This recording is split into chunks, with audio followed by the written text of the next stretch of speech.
you very much for the invitation.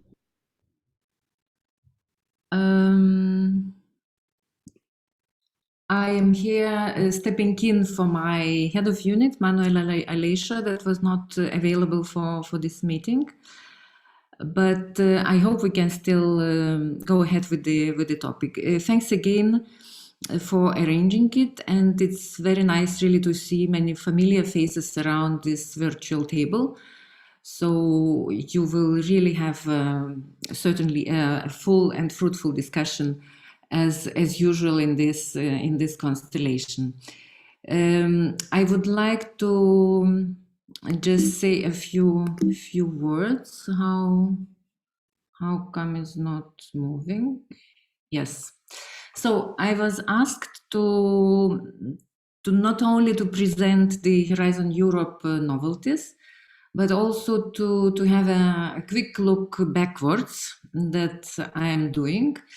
I also understand very well that nothing will be new here for you, but it is just for kind of presenting a general context in which we are here together in order to maybe trigger some new ideas or your thinking, some food for further discussion. So we will have a quick look backwards, then also quite a quick one because we don't have very much time for that to see what kind of lessons or good practices we have, and a little bit about the novelties on Horizon Europe. And using this opportunity, I would also like to underline that an info day on, especially and particularly on the widening participation and strengthening the ERA program is approaching. It's taking place on the 9th of July. You're all mostly welcome to connect, to listen. The entire day will be dedicated to the program, so you will have much more detailed presentations and the possibilities to ask questions, to interact with the speakers. This is one thing, and then, if I understand well, there will be some following meetings in the framework of the widening NCPs following week on 13th of July. So this will be additional opportunity to interact and clarify issues. So I will stay quite general today for Horizon Europe, and you will be able to have all details needed in the later meetings. But of course, I'm open for questions if there are any. So just if we go some moments back, I thought, okay, let's think. So why we are talking about the widening participation program? Why do we have to widen that participation? That's a nice English word. That means just the signals there is a problem or there was a problem. And of course, we all know it's related to the fact that that the so-called EU 13 countries, the countries that entered the European Union in 2004 and later, their participation patterns were not exactly the same ones as the old member states, even if those countries were allowed to participate in framework programs since 1998 already, or even before, in different status, not yet as full members of the Union, but those associated or entering countries, etc. Plenty of schemes were there. This kind of analytical sum up that I'm presenting here comes out of various studies that exist. So it's not my own invention, but you all well know all the points that are listed there. So we all know that that the participation is, if you have a targeted view, it is a little bit different. However, we also all understand very well that there is no such a single indicator that can provide a complete picture of participation into the framework programs. Also, there cannot be any very direct causality saying that if you have this condition, you will participate well, or just on the contrary, if you have this condition, you will participate badly. So there is no such a thing. This is, I guess, absolutely clear to everyone. Also to the well performance in the framework program. So this underperformance, if we go into that, is really a very, very complex issue without one particular reason. So there might be, and there are obviously very many factors that influence situations of particular countries. And of course, as the issue is complex, so the measures and the instruments, how to tackle it, need to also be various, and what is much more important, need to and also are available on both national and European level. You cannot single out any of them. Both are needed here, both need to interact. Both are very, very important to be there, otherwise nothing would change. You might also remember a study that was once produced by the European Parliament, by this STOA group of the Parliament. This one was in 2017, but there is also an update of it with some new statistical data, but the reasoning and the main content basically is still the same. STOA was looking into the reasons why the situation is like this, and it is really a very full and very deeply analyzing study. So just to remind you that those clearly confirmed reasons that I've put here in blue, why the situation is like this, some of the potential reasons, of course, not excluding the others, that the proposals are, the writing of proposals, the proposals itself are a little bit of a different level than the EU 15 countries, that those countries have weaker connections in collaboration with other countries, with other FP participants, that this weaker participation sometimes reflects the weaknesses of the national systems, both in financial and systemic and administrative view. And also that these weaknesses or inequalities are not kind of relevant for the entire program, but mainly only for certain instruments, not for all of them. So basically, again, confirming that this situation is really very, very diverse, and there should be also diverse approaches and possibilities to tackle it, to improve it. So as even the study was mainly talking about the FP7 and Horizon 2020, so we now are at the second kind of bridge, as you say, in your project, between Horizon 2020 and Horizon Europe. However, especially during the negotiations for Horizon Europe, we all were conscious and debating about the fact that the situation, even if it improved, it is still a situation to be solved. So certain problematic issues still exist, so we haven't solved it yet. This is also normal. And even we have also to keep in mind that those instruments that started in Horizon 2020, not all of them are finished already. So the impact that they might have, we only can feel partially, not yet the full one. So all this we need to keep in mind. Also the complication of the situations.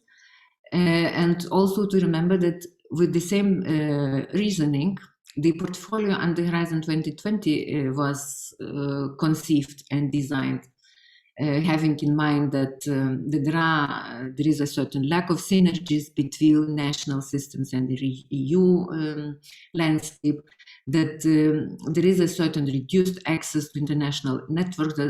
There are those problems that need to be tackled by the program. So these are the instruments that were available at the European level. And they were introduced, they were working. You will all exchange your best practices. Once again, to remind, so because of this reasoning, the widening actions were there in order to, and this is not only relevant for Horizon 2020, but also for Horizon Europe, with the same objective of those measures. So they are not research and innovation actions. They are not concentrating on research. These are the support actions that are placed there in order to encourage reforms and changes that are needed for certain either organizations or national systems, that are there in order to build necessary capacity, administrative and research management, whatever capacity is needed or countries feel that they are lacking it in order to expand transnational collaborative scale, in order to facilitate that transnational collaboration between various partners. So, and summing up, in order to make the national research and innovation systems stronger, so that they could better than participate in the future framework programs calls in international collaborative projects, in research projects already, and of course could drive not only the national system, but make their efforts in order to drive the entire European research and innovation system forward. So these are the reasonings for the instruments, for the actions that we had for Horizon 2020, but also the upcoming actions in Horizon Europe. Even as mentioned, not all Horizon 2020 actions and projects, especially in the widening portfolio, are over. Some of them are, so we could already gather some best practices out of those projects. I'm sure you could recognize several of them from your national projects, especially in Poland and Slovenia. And we can see that those projects are bringing at least partially something that was expected from them, what kind of impact they can have. So these scientist-to-scientist relations are facilitated. The industry collaboration model is either installed or made stronger. The transdisciplinary research also was strengthened. It is a very important factor here that the connections to the advanced partner is facilitated or put in place that did not exist before in mutual ways. So advanced partners, for example, are offering doctoral candidate positions in their institutions, or, as the next point says, are triggering a new PhD study programs at universities in widening countries. So it works both ways. So it is already a very good achievement.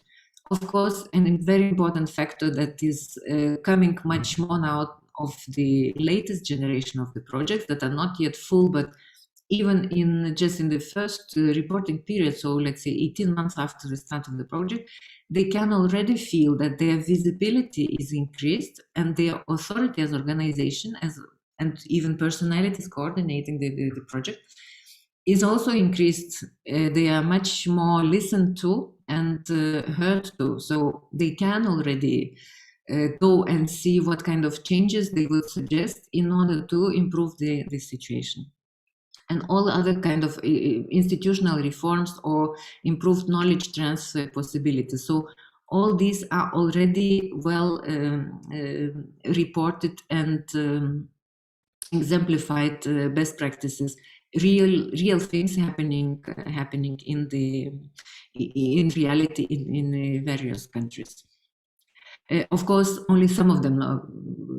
The entire collection would be difficult, but some of them are there, and these are those categories that are mainly put also as an expected impact of the projects. So therefore, you will remember the negotiations of the entire Horizon Europe. It was quite a difficult period with the ideas. However, as stated before, so we all understand the situation is still there. So this part for widening participation and strengthening the era was still necessary under Horizon Europe, even if there were voices saying, if we all already are so well and complete, maybe we don't need the program and those actions anymore. But here we are, we have this the part of the Horizon Europe, the transversal part, even that doesn't have a number because it is relevant to the entire Horizon Europe program. It is parted into two parts with, of course, a different financial portfolio, which is absolutely clear reasons for that. And again, you know all that, but just to make it absolutely clear, so the widening participation and spreading excellence part for Horizon Europe has a restricted eligibility for coordinators. This is only widening countries are eligible to coordinate calls and the widening participation part. And in this case, once again, to remind you that Article 2 provides a very kind of full and extended definition what the widening country is, because on the Horizon Europe there are certain changes and novelties who is that widening country and who is eligible for this part. And under reforming and enhancing the European Union research and innovation system, all countries that are participating in Horizon Europe are eligible. There are no restrictions for this part. So the so-called ERA part here consists of four strands. Just to mention some of them, of course, they correspond to the main parts, the main pillars of the new European research area communication, and these calls are appropriately grouped also in the work program. We will not stop on this here. You will have separate presentations on these actions. They are a little bit different in their design and in their objectives. So if we go for the widening portfolio under Horizon Europe, there are certain novelties, there are certain continuation, and of course, first of all, the core widening instruments, such as teaming, twinning, and RHS, are continuing under Horizon Europe. I will not go deeper into those instruments. I can only mention several novelties, especially for them, that you will see in the program and you will explain to potential applicants. So there are several main novelties. Of course, in each of them, there are a bit minor details that are new or different from Horizon 2020. However, in all of these core actions, the research costs are now available. Even these are only coordination and support actions. So normally, coordination and support actions do not allow research costs, with the exception of the widening instruments, especially teaming, twinning, and RHS. There is another special requirement to have much more attention put to the management of, to the developing of the research management capacities. This is really important and new, with a specific emphasis in the work program calls. And of course, these synergies are facilitated in several calls, especially for relevant for teaming in this case.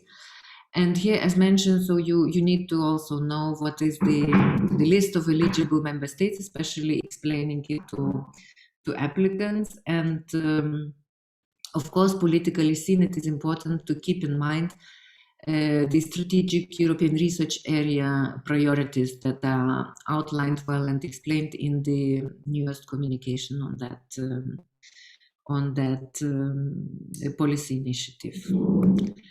So the work program is appropriately grouped. There are 3 destinations of the entire work program, where destination 1 and destination 2 are mainly dedicated to the widening participation part, and the destination number 3 is about the so-called ERA part, those other actions that are eligible for all countries without any restrictions. So this is the structure of the work program if you take the entire file of the work program. But of course, if you look to specific calls, you well, the general, the so-called chapeau description of the destination, of course, is relevant for the call, but your main attention goes to the specific call and the instrument that you are interested in. So, as mentioned, I will not go deeper into the core instrument of the widening package. I would urge you once again to join the info day of the 9th of July, where you will have separate presentations of each of those instruments and much deeper detail, spending at least half an hour of each of them. So we will not spend time on that now, especially unless you have questions. Then later, I'm happy to reply. I would like to concentrate only on the full novelties that we have here, just to hint to you, to maybe trigger questions and see whether we can develop and answer them. So there are 2 actions that are new that relate to the European Excellence Initiative, that was triggered by the European Parliament and then agreed and accepted by other legislations. Two of them are in the work program. Both of them are in a certain way pilots.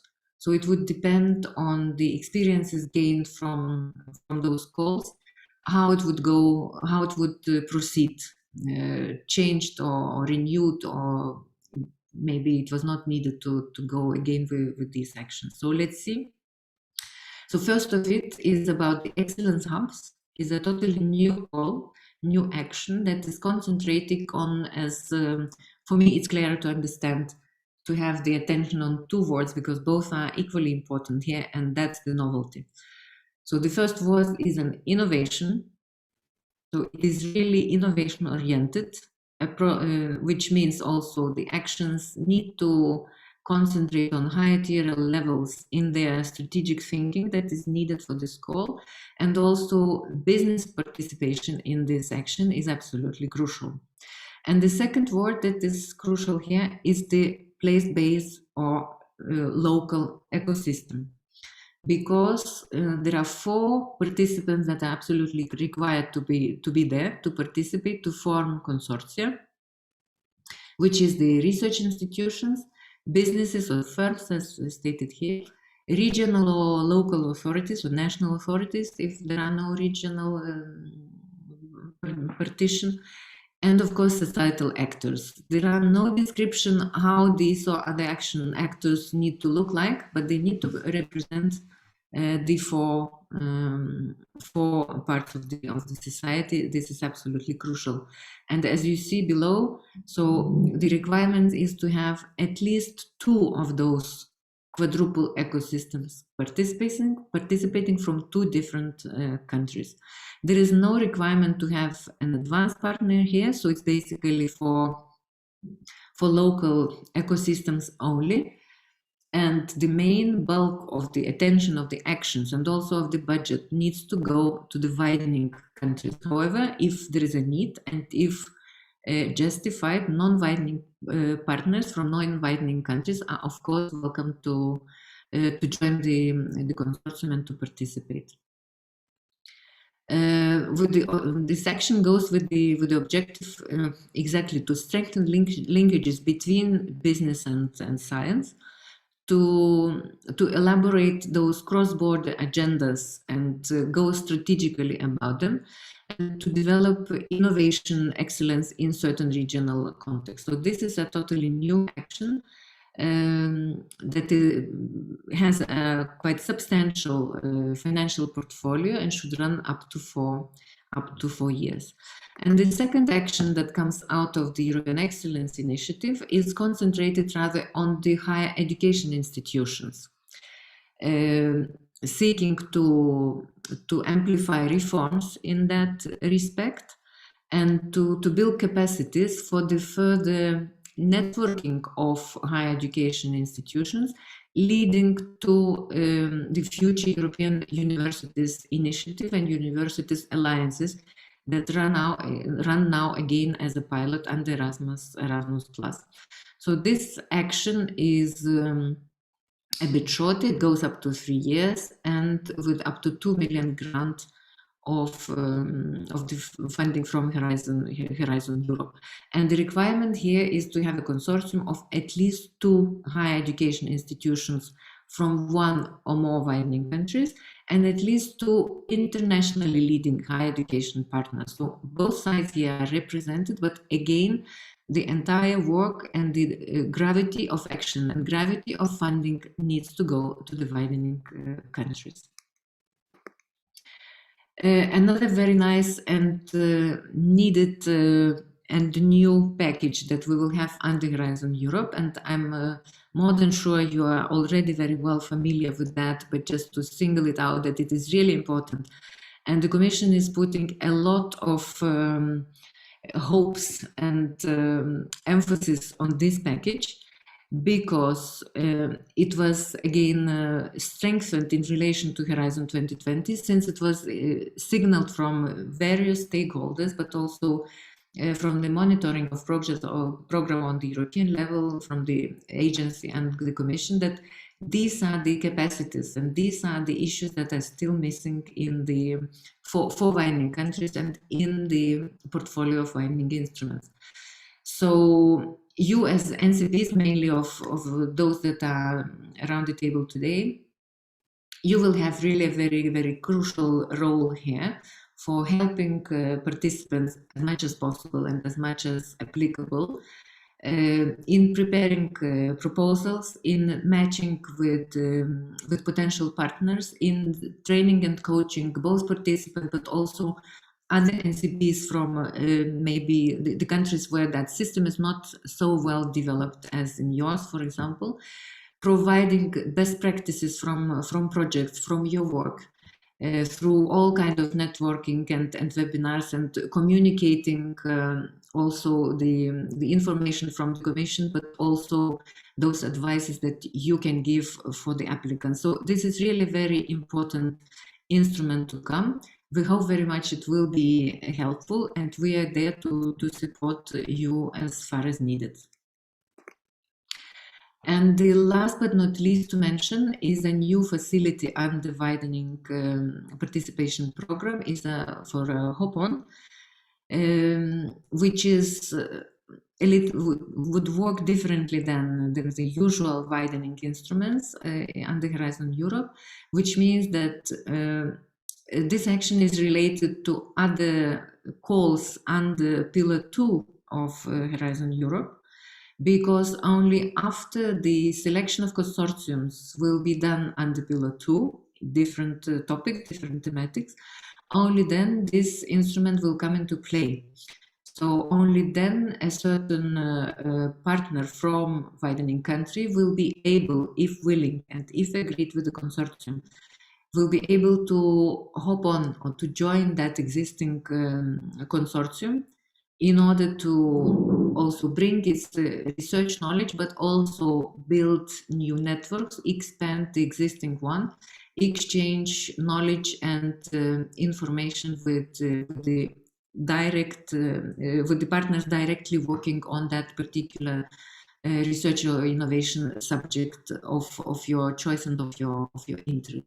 So the selection, the application will trigger a new grant agreement amendment, and that will be already under the responsibility of the related topic. So it's not the widening portfolio itself that is dealing with that. An interesting scheme, as well a pilot, even used already in previous framework programs quite a long time ago, but however, hopefully it will also help and will facilitate, bring additional added value, the one that we are still missing, hopefully. So for the moment, that was it from my side. I thank you very much for your attention. I'm here to take any questions if there are any, and I would not be, sadly enough, be able to follow the entire workshop. However, I will still be here for some time. I'm curious to hear your experiences. Thank you very much. Thank you very much, Karina, for this very comprehensive overview, and also for respecting our request to reflecting a little bit on the past experience and your evaluation or assessment on teaming, widening instruments, and also showing the highlights in the Horizon Europe program.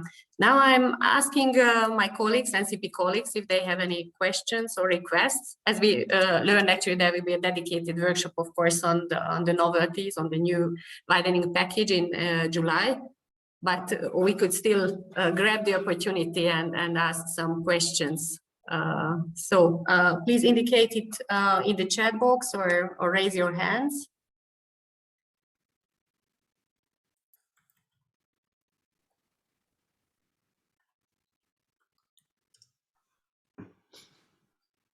Yes, I see one. Katarzyna, please.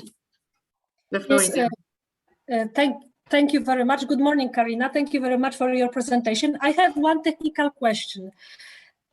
Because while the teaming call, according to the schedule, shall open on the 29th of June, but today I just opened Funding and Tender Opportunities portal, and this is still written as it is forthcoming.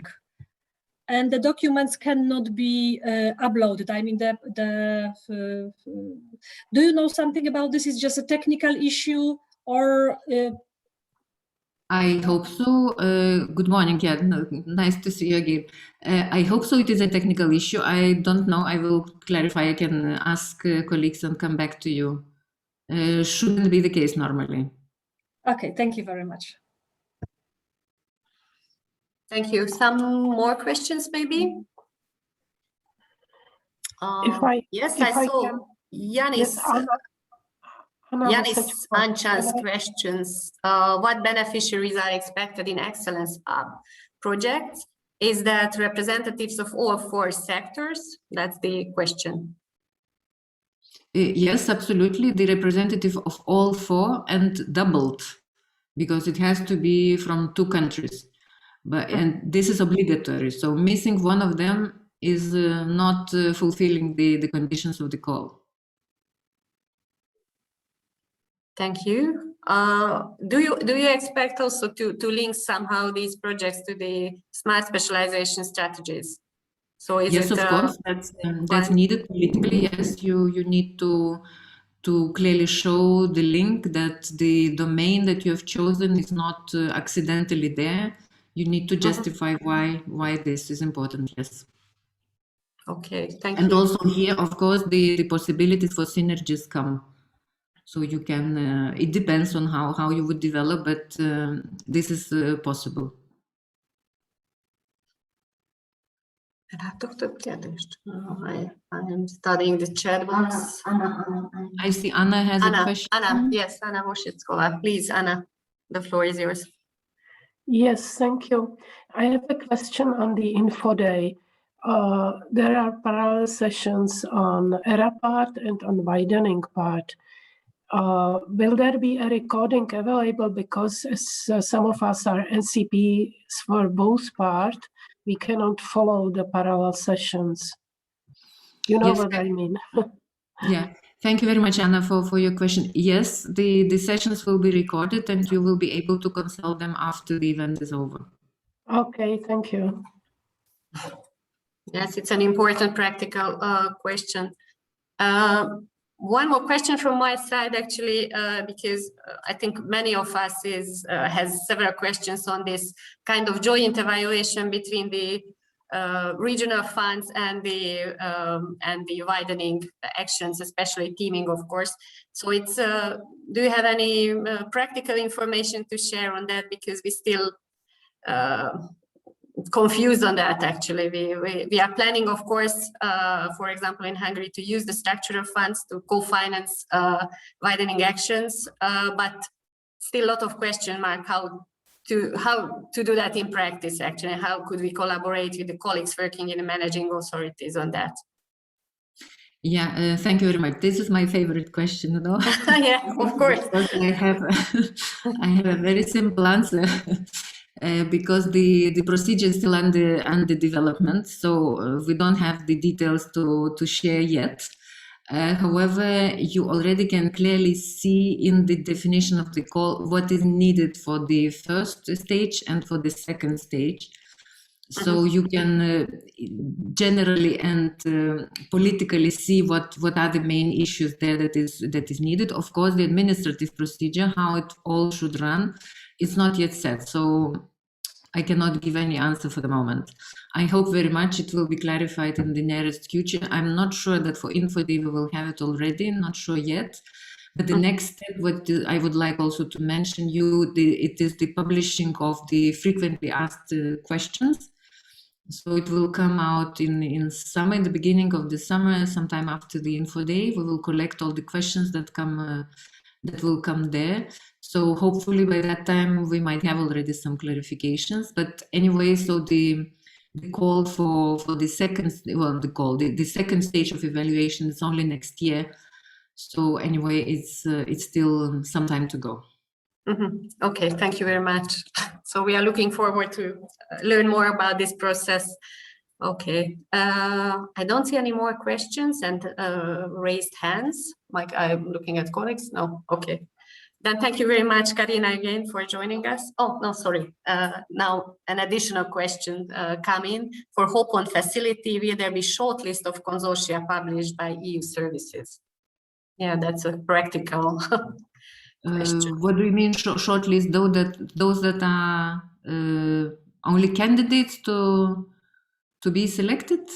I'm not sure because well, I cannot directly say you now yes or no. I can clarify. We can include this in frequently asked questions. I don't know. I would not say so, but I cannot be 100% sure.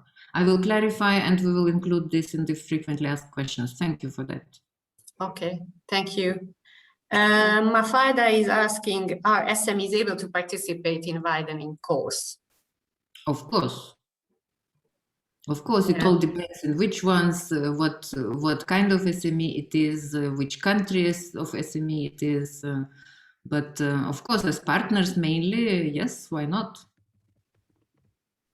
Okay, thank you. For the Hope one, actually, I don't know if Yanis want to elaborate more on this question. Oh, yeah, thank you Yes, for please. giving me the floor. I was wondering, you know, since you mentioned those consortia, which will be, you know, open for having an extra partner from widening countries, where this information will be available? You know, not every consortia selected for funding will be eligible to have this open facility. So it's a practical question. How would potential candidates to use this facility will know the consortia that are undergoing grant agreement process, which was basically not public information until now? So if in this way, yes. Well, technically, again, I cannot tell you. However, all the main information will be linked to that particular call under Pillar 2.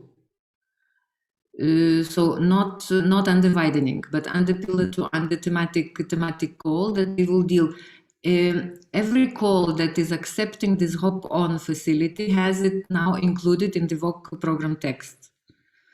So if there is a possibility, there is a condition listed clearly in the work program. So they will deal it in a certain way, how they will decide. It's not then afterwards. It's not any longer in kind of our part of the program. So it is all linked to the particularity of the topic.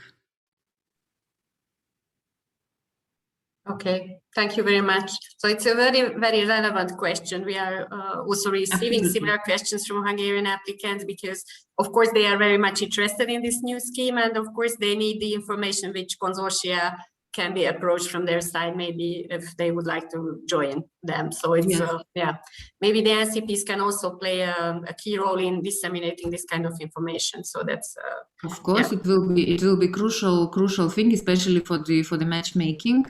But absolutely relevant question, and once again, it should be developed in the frequently asked questions so that everything is clear. Okay, thank you very much for that. I don't see more questions, and I also we are out a little bit of time we dedicated for this discussion. So thank you very much, Karina, again for coming and giving this presentation. And yes, we're counting on your support and channeling into the Commission services or questions in a way. So that would be really good to get back some more information among the frequently asked questions we just raised here. So thank you again. And now we are moving to the next part of our program, which is dedicated to teaming. So I would like to invite the colleagues or speakers, project coordinators from Teaming Project, Dr. Elizabeth Iliezudor from the EPIC Center of Excellence, representing the Institute for Computer Science and Control, Ötvös Loránd Research Network from Hungary. Elizabeth is with us. Professor Andrea Kutnár, representing the InnoRenew Center of Excellence, the director of this Center of Excellence from University of Primorska, Andrei Marušić Institute, Faculty of Mathematics, Natural Sciences and Information Technologies from Slovenia, and Jovana Jovic-Tadic, representing the RECIPE project from Czech Institute of Informatics, Robotics and Cybernetics, the Czech Technical University in Prague. So I hope that all our speakers are with us, and let's start with Elizabeth, actually, with her presentation, maybe.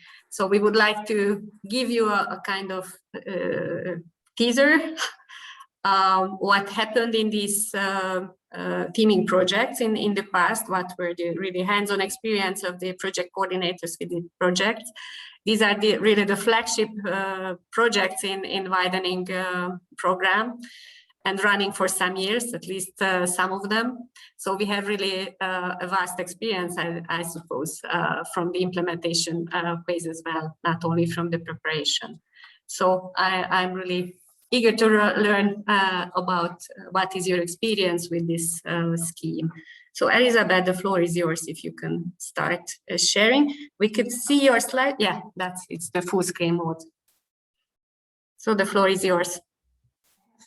Thank you very much, Sonia. Good morning, everyone. My name is Elizabeth Suter. I work at the IT Institute of the country. We are based in Hungary.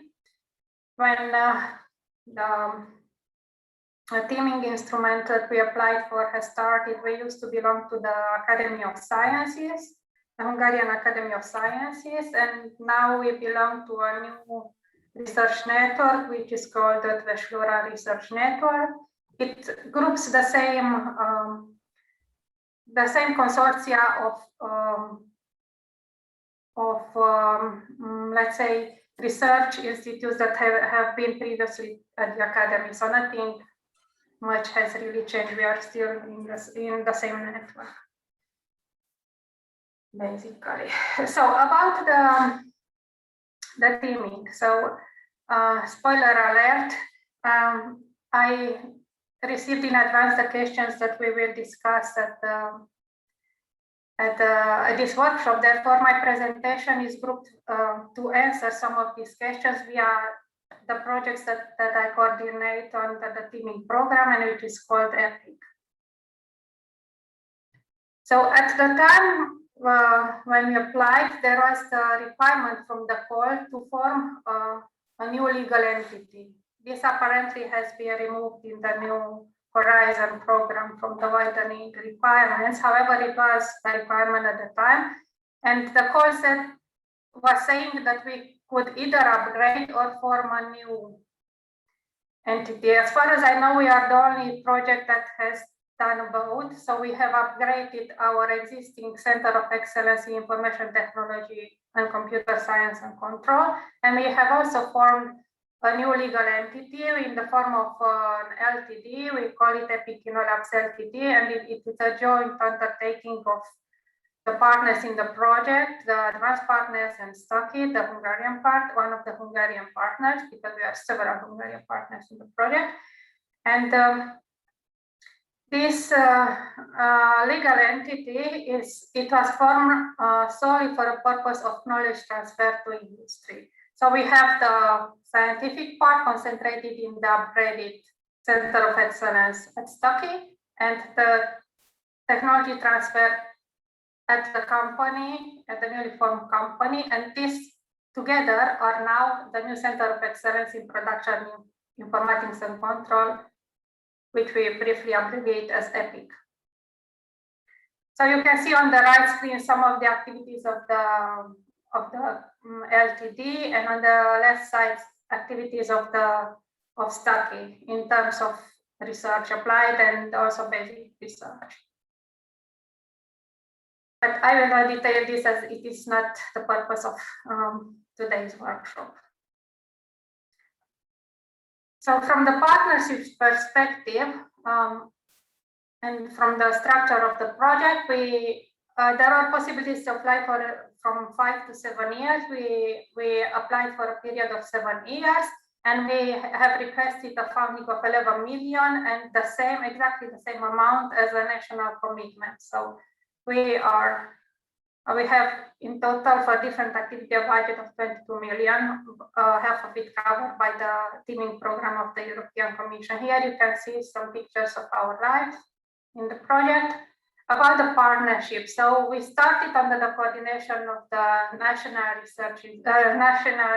Development and Innovation Office, which the same as in other project has phased out after the first year of the project, and the coordination has been taken over by my institute, the Computer Science and Control. We have another partners from Hungary, which is the Budapest University of Technology, participating with 2 universities. And we have 4 Fraunhofer institutes involved, 3 from Germany, 1 from Austria.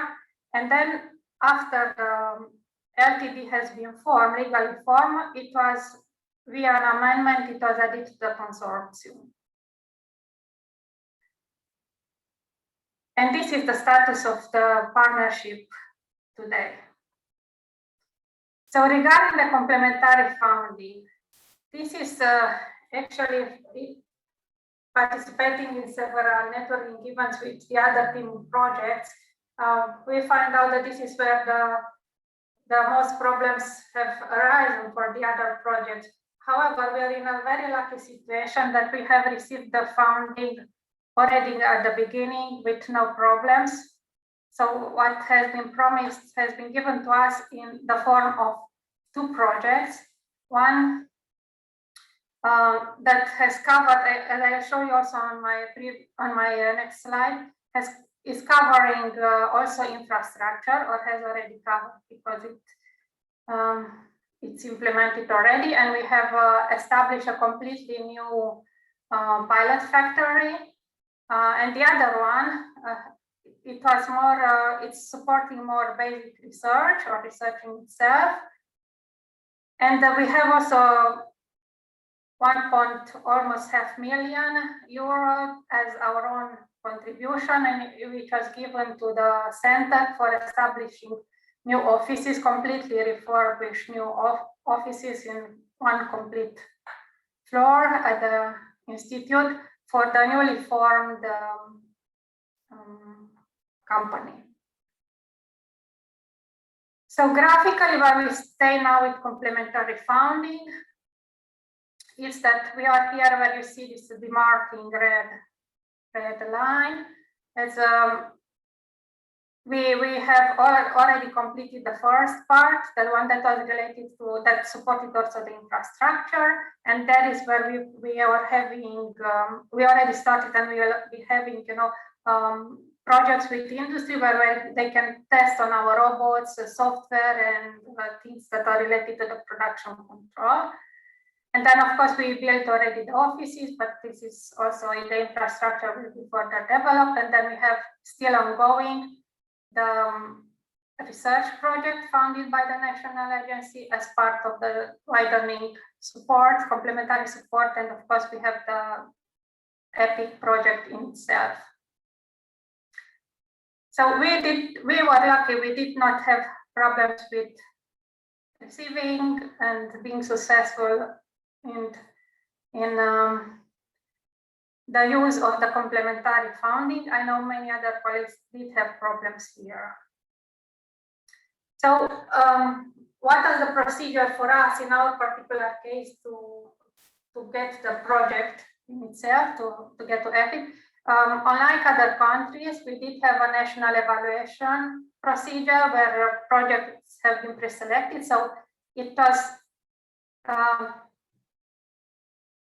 let's say, a given that only selected projects by the national agency with the help of external experts who were able to receive the commitment for the national funding and were, let's say, theoretically allowed to participate in the teaming call one.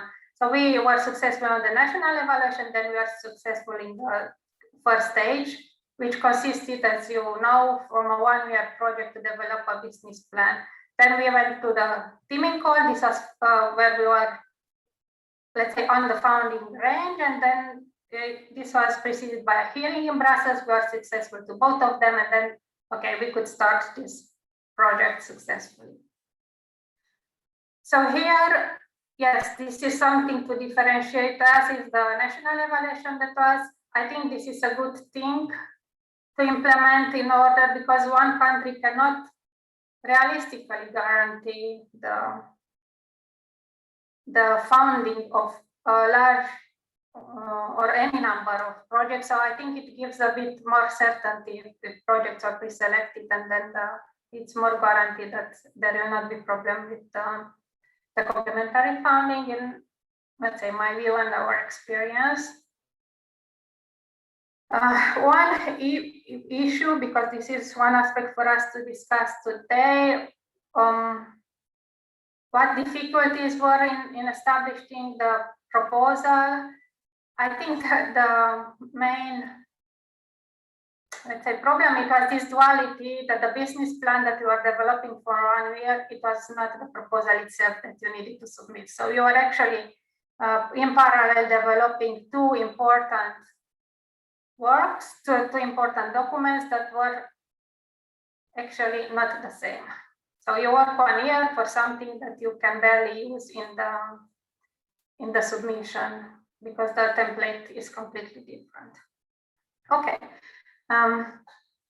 Prerequisites for us. What is our background? So in the selection of the partners, we had a really long background of cooperation with different Fraunhofer institutes. As you see, we started officially in 2001, and I think even before we had cooperation, because I was working for 1 year in Stuttgart at the Fraunhofer Institute. So we started, also our directors were in very close relations. So we started official collaborations.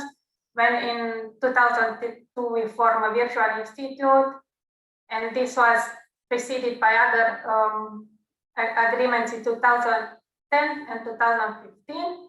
And then we started the two teaming projects. However, there are many Fraunhofer institutes, so we are not familiar with all of them, but with some of them we already had cooperation starting many years before starting the EPIC, and I think this has helped in having, let's say, an easy way when inviting partners to positively respond to our idea of forming a consortium and a long-term cooperation. Because the issue, I think, here is not on forming a consortium, but the fact that the prospects are, cooperation like forever and minimum 7 years. So this is the commitment that the partners involved have to make. Another thing that was helpful for us as background to EPIC, in my opinion, it was that we had before a project that I coordinated under the twin. This gave me the opportunity to understand in great length of detail what is the requirement on the widening actions. Because at the time when we applied, this was the first call for the teaming, and nobody was really aware how this worked, what type of activities could be, what impact could it have, and so on. So I think having this Excel twinning project helped a lot in putting out a convincing proposal and project for the teaming one, and it made it also much more easy. The partners, of course, in the twinning project and the topic were different. So the partners were a part of Stucky, nobody was. They are completely different consortia. However, the understanding of the widening action helped a lot here. So you can also see here a small difference between number of partners, let's say founding although there are some similarities, like, in both there is this strive for scientific excellence and alignment with the smart specialized strategies for a requirement of the core in both of them. Okay, and almost to finish my short presentation is a very short list of advantages of incentives that I thought of for partners to participate. So at our meeting in Brussels between the teaming projects, there was one partner, an advanced partner from a different consortia that surprised us that he expected and was asking what would motivate him to participate in such a project. To us, this was very puzzling because we didn't experience this program. Partners in our project were motivated from the beginning. So I don't understand if they are not motivated enough, why did they get involved in the first place? However, some things that I think are advantages for everybody. So in selecting the consortium, we selected, Fraunhofer is experienced and worldwide known for being very good in executing trainings and projects with the industry, while Stock is very good in its scientific performance. So first we had complementary scientific topics for each of the partners. So we work together on this, and we also do trainings on all these topics. So partners were in the first place scientifically interested to learn from each other. And the other aspect is that, let's say, the Fraunhofer institutes are teaching the Hungarian University and the Hungarian Research Institute that I belong to, a lot of things on addressing the industry, having cooperation with industry, trainings, and so on, while we are helping them, let's say, how to be an editor of special issues in journals, how to write in impact factor journals. We train them in topics that are related to, let's say, simulation and cyber physical system that these particular institutes do not have that experience. So it is mutually beneficial. Another aspect is that we have now established pilots in all the involved countries, and then we experiment because the environments are different. So we go to different sites and experiment with different equipments, and different software, and this is helping all of us evolve. Then we are also started a lot of new projects. Some are of national, like bilateral, let's say Austria-Hungary or Germany-Hungary, and others are like this one, like H2020. So we started a lot of other H2020 projects together. So I think there is excellent potential in this scheme, and one of the best thing about it is this is a long term. So partners are committing, so they know that this is something that I can count on. This is something that it's worth developing the skills of these partners. So for us, it's an extremely positive experience. Just as a very, very minor example from the activities that we are doing, this was just the trainings that we are doing this year, and we also started the list for the next year. So you can see there is a huge number of trainings that we do to each other. These are both complementary trainings, complementary skills trainings, and scientific skills trainings. So there is a lot of enthusiasm and incentives in our consortium to help each other, let's say, enhance our own knowledge and the knowledge of our institutes. And with this, I would like to thank you very much for allowing me to do this small introduction of our activities. And if you have questions now or later, I look forward to discuss everything with you. Thank you very much, Elizabeth, and also for reflecting of our questions. Actually, it was very much structured in a way that will trigger the discussion. I think, thank you for that. Now I think we move to the next presentation and then start the discussion after having all the presentations from the project coordinators. So now I would like to invite Andrea Kutner. Hello, thank you. Hello. It's my pleasure to be here. So, I will do the sharing of the screen. I prepared the presentation in a bit different way, so I hope it's going to be useful, but I guess different angles might be of importance also for the event. Yeah, so as said, I'm Andrea Kutner, working at the University of Primorska and being a coordinator of a teaming project, Renew, Renewable Materials and Healthy Environments Research and Innovation Center of Excellence. And I am working at the newly established institute Renew that is actually a baby of the project, and I'm a director of it. There is many consortium partners, and I will try to be like really brief. It's like 5 minutes, so I won't go really into details, but there is 10 partners. However, the Renew itself, has like two meanings. One is the project itself, with Fraunhofer being the advanced partner, also in our case, and nine different Slovenian partners. And it's coordinated by the University of Primorska, while the new Renew non-for-profit independent research institute was established in February 2017. So now we are in business for about 4 years, and I will do more focus on this, but actually is happening what we did in these 4 years, so that maybe also you get the feeling of what kind of implementation actions during the teaming implementation should be taking place.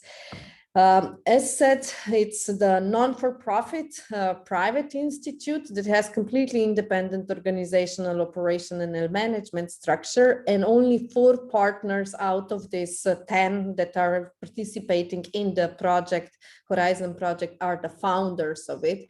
Besides the University of Primorska, also Fraunhofer is among the founders of Renew, and Cultural Heritage Institute of Slovenia and the Civil Engineering Institute of Slovenia. And currently, 4 years in, we have 70 employees. They are quite balanced in terms of gender, and we have 47% of international employees coming from 17 countries. And also from Hungary. If you would see, it's like quite dark colored. So it's 5 colleagues are from Hungary with us.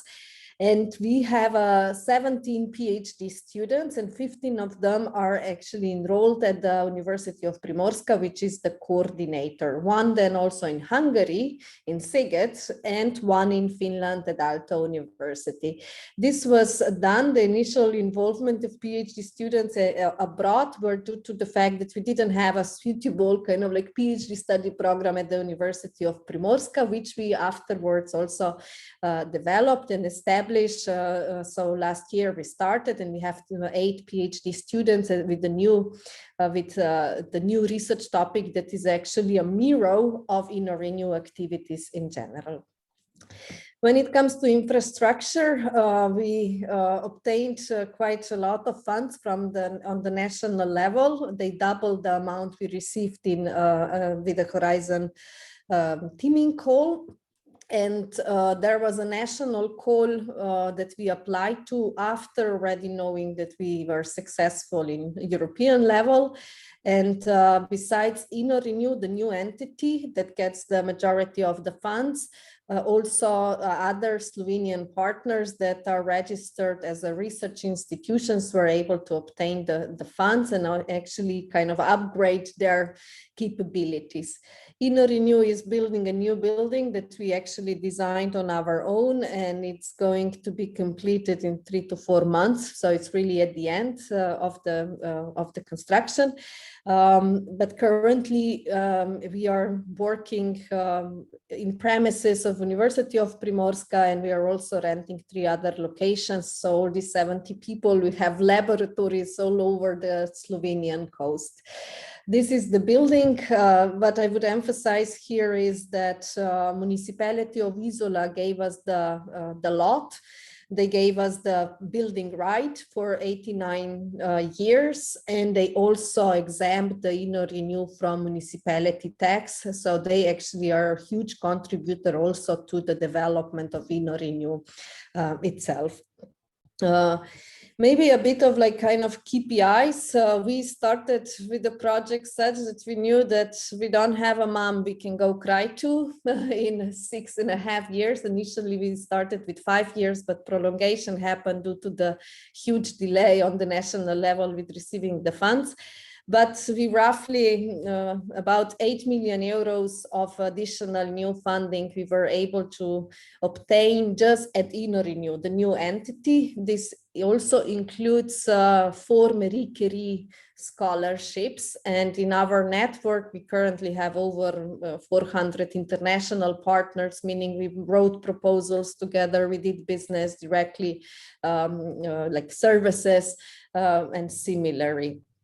Like in the COVID period, we actually used as a year for writing publications, just to give you a bit of a feeling. So these 70 employees, where 15 of them are actually admin and technicians, but the rest is kind of early stage researchers and seniors. We published over 300 actually works in the SICRI system, which is a national system for recording our activities. But what I would be emphasizing here, that 68% of our scientific articles were published with the co-authors from abroad. So from institutions. That doesn't mean that the InnoRenew employee who is coming from US is counted in. But no, we wrote papers with US institutions and from other parts of Europe. Since we are talking about widening as such, how we started InnoRenew was by being present in the European environment, and we also met our Fraunhofer advanced partner with the support of cost networking activities. But what I'm really proud of is that this year the new cost action was actually proposed by my colleague and is starting now in the autumn. So it's related to our topic, holistic design of taller timber buildings, and which is definitely demonstrating InnoRenew in 4 years coming towards the top in Europe, or becoming a leader in the field of using timber in the construction. Besides this, we are really honored to be partners in the new European Bauhaus, which was launched this February, and be contributing with our knowledge, and also being aware that it's the interdisciplinary connection, especially with creative sector, is definitely a must. And the new European Bauhaus in general is supporting the use of wood and other renewable materials in the built environment, with the target of reducing the emissions from the built environment in general. But I'm not going to go into more details. Also, another proof of how we were able to position ourselves is that we are hosting a Wood Rise conference in next September in Porto Roche, and it's usually joining about 1,000 participants, and mainly industrial participants who are also demonstrating their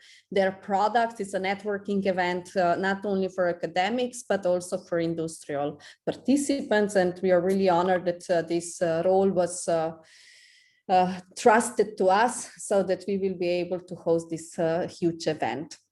But maybe more important also, what are the benefits for the University of Primorska being the coordinator? Because oftentimes people would be asking, but why university wanted to establish a new entity? And like if there wouldn't be trust, it could happen that myself and with the other colleagues that we actually created the proposal, we would go to the new entity, and University of Primorska would be left out, without any of this research.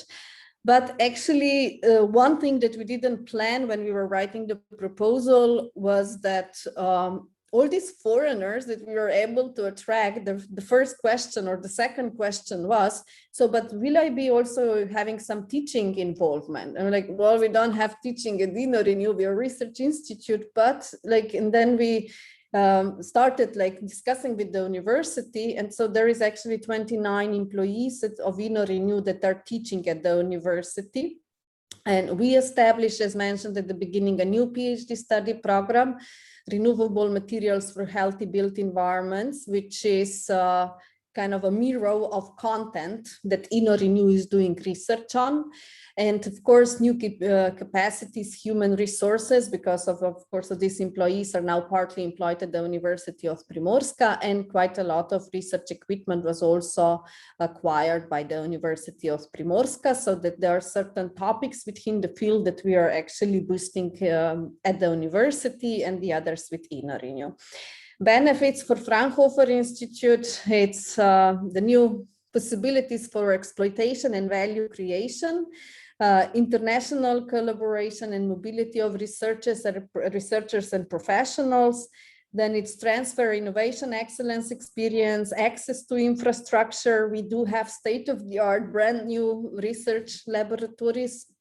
And just like recently, like we also, we are very honored as University of Primorska, Fraunhofer published a call for PhD students that would be employed at Fraunhofer, but enrolled in study programs at the University of Primorska, which because of the foreigners, we are actually doing it in English. So tomorrow, actually, a colleague that was for 6 months with us at InnoRenew on the Erasmus exchange applied then for this call that Fraunhofer had published, and tomorrow this person is starting on the first, I think it's tomorrow, the 1st of July. So tomorrow he's starting in Germany at Fraunhofer. And then in October, when the study year starts, he will also be like now 3 months developing with Fraunhofer what is the equipment we have in Slovenia and what he can do at home, so that there will be, he's also willing to go and travel between the countries. But I'm sure that many of you are aware what it means that for a young University of Primorska and a small one, if Fraunhofer is giving a job posting out with the mentioning, well, and the work that the enrollment into the PhD study program will be at the University of Primorska, and it's very important, you know, that this possibility. Anyway, just involvement of the coordinator and Fraunhofer Institute is they are all in the executive board of the InnoRenew, the new institute. We established already when preparing a business plan, a living lab that is a part of the organizational structure within InnoRenew, which I didn't include here now, how we are actually structured. But because of this, there are possibilities for linked third-party participation in Horizon projects. And we did this a few times, also successfully. And they also are, of course, integrated into research activities and the research portfolio, so that we have staff exchange, that we are collaborating, what can actually Fraunhofer, for example, offer, because now he has access to a certain knowledge through InnoRenew. And but key to success of InnoRenew, I would say autonomy, actions towards sustainability from day one on. Currently, like in 2021, we already submitted 52 proposals to different national and international levels. Culture towards obtaining the grants, it's something that is very important, you know, to establish at the institution, especially, you know, there are like researchers that came from well-established universities where there wasn't that much of demand for actually finding the funds for your own salary and salary of your colleagues. So we celebrate when we get 2,000 euros of a grant for a travel, and we celebrate when we get 4 million euros. So it's like kind of like this a need, because that's becoming more and more important due to the sustainability. Human resources, and then there needs to be a trust. And we were able to also develop a trust on the institutional level, because this sometimes you are partner, sometimes you're a competitor, and we bringing all these like kind of like newcomers to a Slovenian environment from abroad. We are shaking a bit the research environment, and we are actually targeting the same funds as other public and very well-established institutions. So it's not always really easy, and this trust, especially of the partners that are part of the project, is very important. And one thing that's why I believe we were successful is also because there was involvement of the management of the advanced partner as well as the coordinator. I'm always saying that for me, because it wasn't easy, it was really hard, but I always had the feeling I have two soldiers behind, director of Fraunhofer Institute and the rector of the University of Primorska, who were stepping in and fighting whenever was needed. So it goes way beyond the research. Collaborating on the research level, it's easy, but if you want to do a change, you need to be transferring the management practices from the advanced partner. So I think that therefore the directors, business developers, they need to be part of the project, not only researchers at the advanced partner. Challenges, national funding, 18 months delay, a lot of problems, didn't even know if we will ever sign the contract or not. Here I would say, do go to European Commission very transparently, openly. It's a miracle what can happen if European Commission says something, and it's already, at least you get the action forward. I could talk for 3 hours about the issues that we had, but we solved them. We are getting a new building in 3-4 months, and we will be finally having our own home.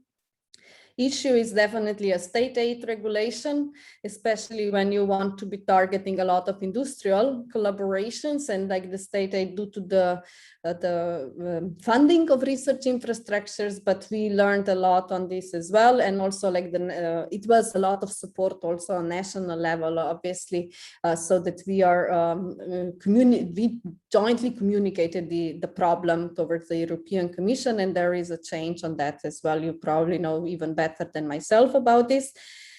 Shaking research landscape, and this is definitely happening, and it's not always easy. You're like seen as like, well, but they have already all these millions from European Commission, and now they're wanting our funds as well. And so like our funds, it's like the funds available in Slovenia didn't change, and we are getting quite some of them because of like being a need that we are aggressive. So this long-term financial sustainability is, of course, still staying kind of a challenge, because we are private, we are not public, so there isn't any directly fixed financing from the government coming, but we are developing different models and also doing different actions. That's also some sort of a fixed financing will come in the future, but that's also additional reason why we need to be so aggressive, if I say so, in obtaining the funds from the international environment. So there goes also quite beyond the new research institute, because I've mentioned this trust on the institutional level. So one of the founders, the Civil Engineering Institute of Slovenia, submitted an ERA chair grant, and the laboratories that are actually quite co-financed considerably with the InnoRenew grant on the national level. They built a laboratory, and then we successfully got also an ERA chair grant, so on fire safe, sustainable built environments. And we already, before submitting the proposal, established the institutional ecosystem that is between University of Primorska, InnoRenew, and the Civil Engineering Institute of Ljubljana, who has actually the grant. And University of Primorska, of course, cannot get the grants here, or InnoRenew also not, but they committed. University of Primorska is employing for 20%, which is possible in Slovenia, so have 120% employment.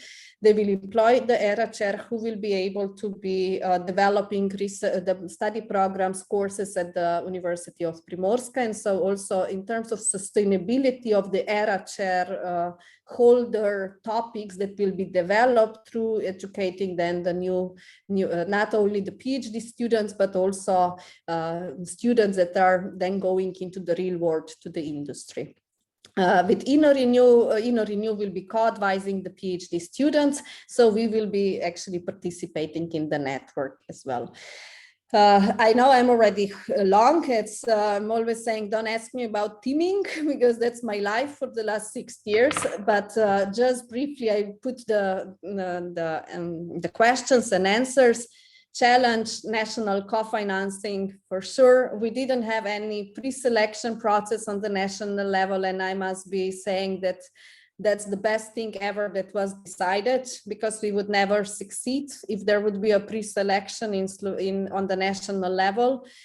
Because I was also very strongly advised when I first came to the ministry that maybe it's twinning more for us. The teaming is really something big that we shouldn't do it, but they still were like supporting, and they didn't have in place the national pre-selection.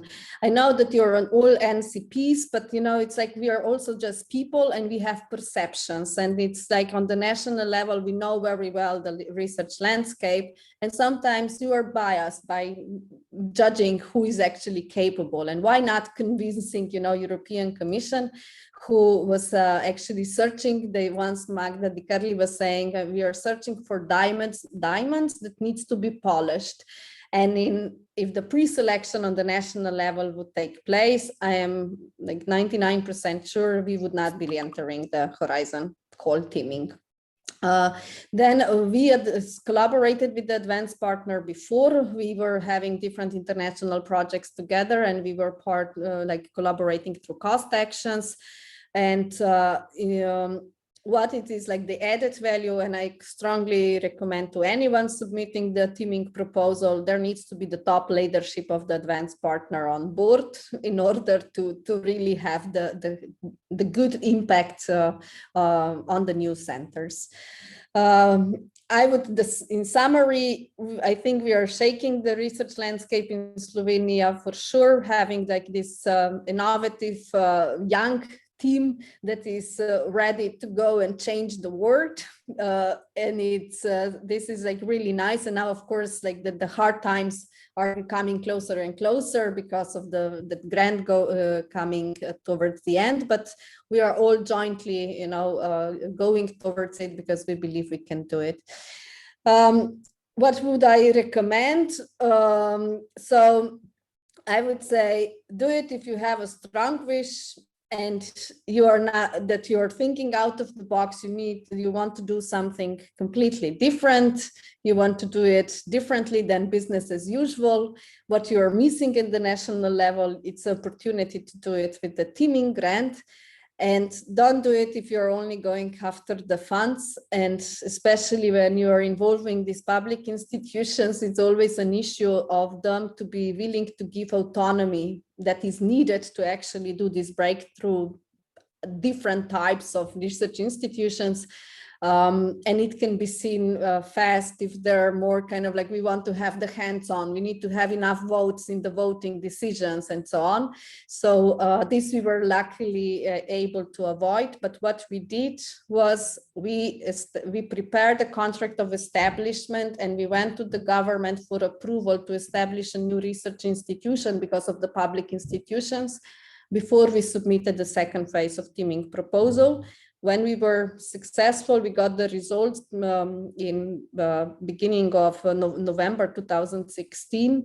On the 29th of November, we printed the document and we signed it. And everything was there defined. And that's why also it's 4 partners only in the establishment, because we said, whoever believes in this will be committing funds. And so they had to be, without knowing that we have millions, they committed that they want to be having this new institute, and that there is a risk investment that they're giving the funds in.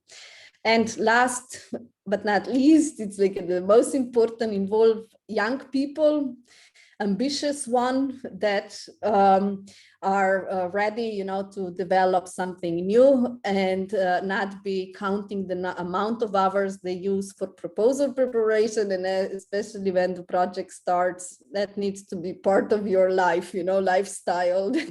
Otherwise, it's quite hard. At least with us, it was possible. We are also quite young, the team itself. And with that, I hope I wasn't too long and that I gave you a bit of the insights from InnoRenio.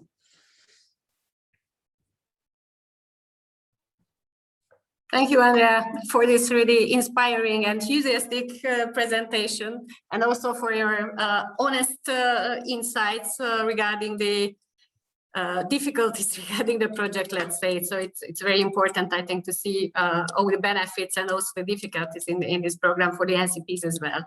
So thank you very much for sharing your experience. Your results are really impressive, I can tell you. So we a little bit are running out of time. So Christine, I saw your hands raised, but we still have a presentation from a teaming project coordinator. But before, Christine, Yes, would you like to intervene right now? I can ask my question later. It was just directed to Professor Kuttner, but I can ask it after all the presentations. Okay, thank you very much. Then we are moving, and I would like to invite Jovana Jovic-Tadic to give a presentation. May I ask you to keep it quite brief, if it's possible, since we would like to have also time for the twinning discussion as well. Thank you very much. Please unmute yourself, because we can't hear you. I'm sorry. Thank you. Yes, we will make it a bit shorter, and thank you for having us here today. It is really good and useful to share the experiences. So I will share my screen now.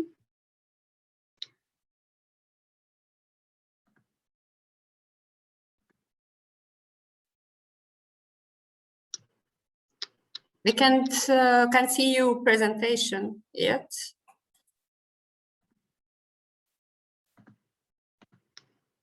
Is this better now? No, still, I can't see that. Yeah, now it works. It's yes, fine. Perfect. Yes, thank you. So I'm here speaking on behalf of the coordinator. Let's see. Okay, so I'm here speaking on behalf of the RECAPE project and on the behalf of the coordinator, which is Czech Technical University here in Prague. RECAPE stands for Research and Innovation Center on Advanced Industrial Production. And this project is a consortium of this project is made out of 4 partners. So we have 2 partners in Czech Republic, Prague and Brno, and then we have 2 partners in Germany, DFK and ZIMA research institutes. This is a newly established international distributed research center of excellence. And the main objective is to enable remote industrial production control.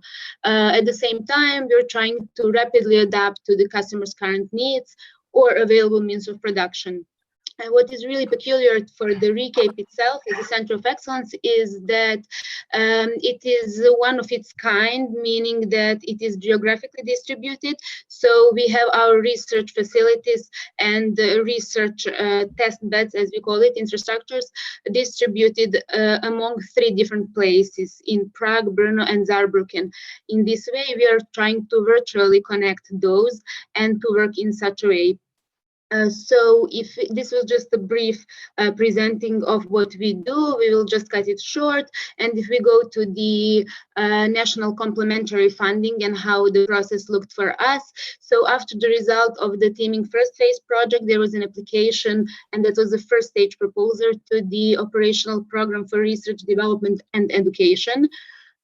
Once the result of this first stage application was out, we got the commitment letter, which was obligation and obligatory in order to participate in the H2020 application and the proposal.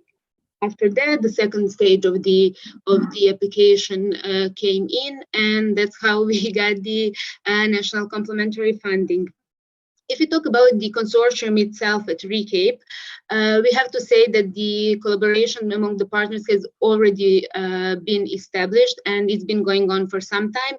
So this project is basically aimed to strengthen the already existing collaboration. We're trying to maximize the benefits of mutual collaboration, also to share the capacities built to capitalize on the human potentials and so on. At the same time, as we all are aware, we are all applying for different calls and so on. And in this way, We are also trying to gain competitiveness in getting the research fundings and in general to improve the competitive position at the global level. If we talk about the mutual benefits of the consortium partners, first of all, of course, is to enhance the innovation potential of the current research. At the same time, for us, it is very important as a consortium of 4 partners that we are able and that we do that, and that we transfer the best practice. And it's not only research related, but we also do it when it comes to the IPR strategy, when it comes to administration and management, when it comes to communication and dissemination. Of course, the aim and something that is mutually beneficial for all the partners is the boosted internationalization. If we talk about the advanced partners only in our consortium, it is important to say that they strengthen their own research potential, but also human capital, that there are new opportunities for innovation activities for them as well, and that they can transfer research results to the industry. And that's maybe one of the key points, that we can widen the community of industrial partners also for advanced partners. If we talk about the ReCape Center and its impact at the organizational level, as already mentioned, it is very important that we can transfer knowledge, technical expertise, and know-how, but we can also facilitate the access to networks and partnering opportunities within the consortium and with respect to other collaborators on partner side. In the scientific area, as I've already mentioned, it is important to say that this is the first distributed research and development infrastructure. It is an open core facility. It deals with the Industry 4.0 challenges, and what really matters and what we like to always highlight is that it is an open platform, and it is open to other European countries that are willing to collaborate on smart solutions, on research tasks, and so on. If we talk about the recommendations to research organizations, yes, we do definitely recommend to apply for funding in teaming calls. We do have, however, 3 most important, let's say, messages, and just based on our experience, it requires a serious commitment in case it is accepted. Otherwise, it can really be a waste of everyone's efforts. It also negatively affect the reputation of partners involved. Another point that we learned and that we like to also share with others is that there must be a clear understanding of the organizational nature, meaning whether it is a completely newly built organization, or it is something that is improved, or in any case, whatever is the case, it has to be a clear understanding among all partners within the consortium how is the organizational nature of this center of excellence applying for the call. And as already mentioned in some of the previous presentations, there must be an interest of advanced partners, there must be a clear intention, and it has to be really transparent from the very beginning, so from the teaming phase 1. And that is all from my side at this point. I hope I managed to make it a bit shorter, but still to have all the important and key messages. Yes, exactly. Thank you very much, Jovana, for this very concise presentation, very briefly, but really focusing on the main messages. Thank you. That's exactly what it was exactly. Thank you for that. So I think that we are a little bit late, but still I think it's important to ask our NCP colleagues if they have any questions to the partners or any comments. First, I would like to invite Christine, who already indicated that she has a question. Christine, please. Thank you very much, and thank you very much for all 3 presenters for their presentations. It was very, very interesting to follow them. And my question is quite technical, actually. It is directed to Andrea. And first of all, thanks a lot. We were able to visit your Center of Excellence some years ago when you had just started with a group of widening NCPs. And it has been a pleasure to follow the success of your teaming project. And I'm very glad that all these problems that were still very much present when we visited are now resolved. My very technical question is, your Center of Excellence is an independent organization established by 4 institutions, and there are almost 10 partners in your consortium. I was wondering about these relationships on a very practical, personal level. So the researchers, I suppose, some of them are fully employed by the Center of Excellence, but some of them have double affiliations. Am I right? With, for example, with Yes. Primorska University. And how does this work out? Well, it's like pedagogical activities are at the University of Primorska, so it's depending on the amount of courses and pedagogical activity they have it there. Of course, they could be applying for projects also at the university level, and we do sometimes also do this because when the national call is published and we cannot participate as in or renew, then we apply as the University of Primorska. So it works very practically. It's like we have to have agreements between the institutions, who is paying the meals, who is paying the commute to work and so on, but we have it is quite smoothly arranged. So there isn't any problems regarding this. Thanks a lot.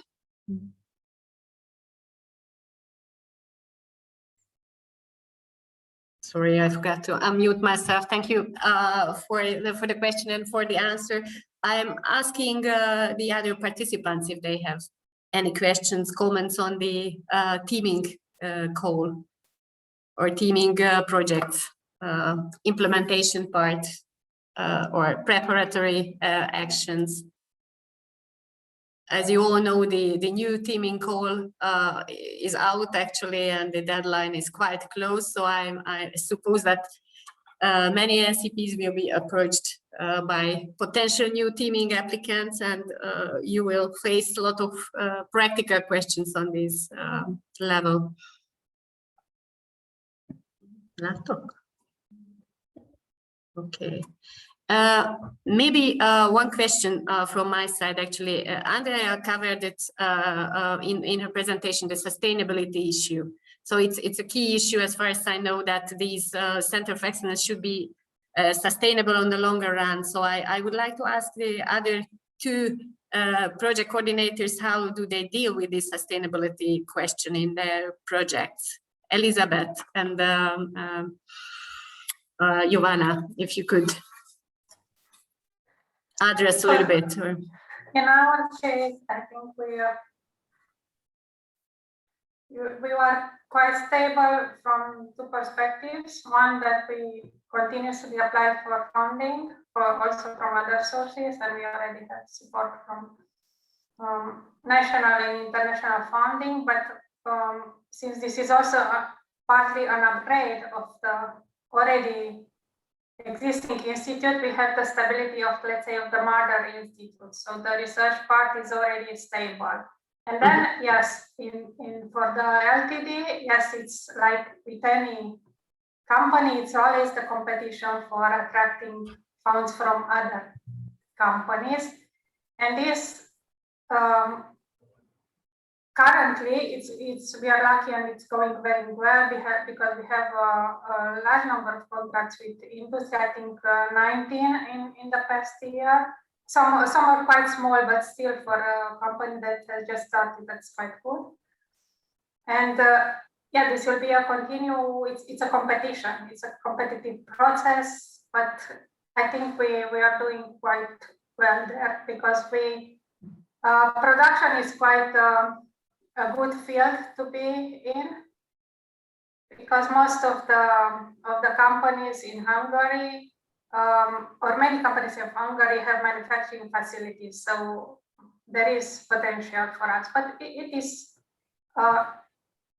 everyday process of funding new and new, let's say, projects for industry. So I think the research part is more stable financially and more sustainable on a long term due to the stability of the mother institute. And the transfer to industry is, we grow as we as the year passed. But so far we are doing quite well despite of the pandemic situation. Mm-hmm. Okay, thank you. Giovanna, maybe could you also reflect on that? Yes, of course. So I would say that in our case, it is threefold. So we do have national fundings since it's been a year actually 15 months of the existence of the RECAPE since the teaming phase 2. We are also now intensifying the work with industry and within the industrial community. And maybe one that is now at the moment the strongest point is that we have established this so-called grant lab strategy. And this is something that we are implementing for some time now, working on searching the competitive research fundings, preparing proposals, or already tracking the projects where we can participate. And so far, this is something that really has been working very well. And we will continue to implement this grant lab strategy that we've already established. Mm-hmm. Thank you. Thank you. Thank you very much for sharing that with us. And before closing and concluding this session, let me also share with you a very brief poll within the Zoom. I would like to ask the NCP colleagues to just take part in this very quick exercise.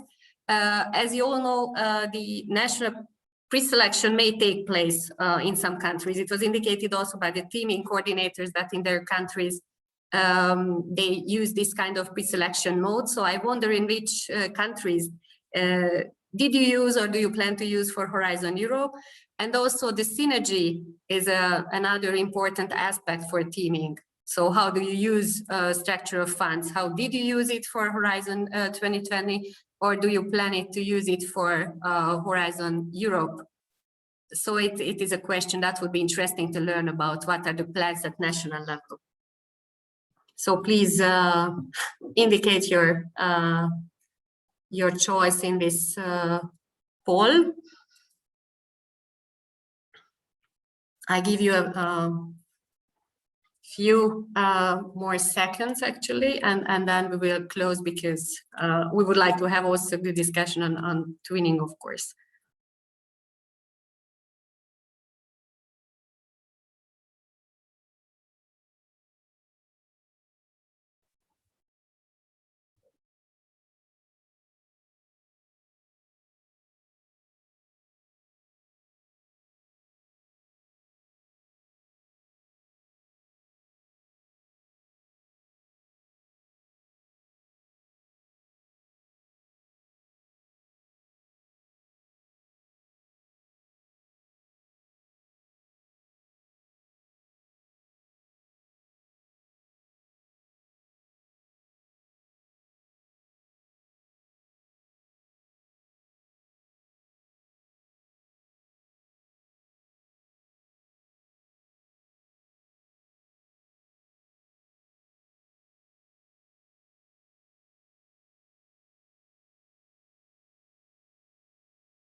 Okay, so I will close it. As far as I can see, not all of you participated, unfortunately, in this polling exercise, but it's still interesting. So I end it, and I'm trying to show you the results. Yes.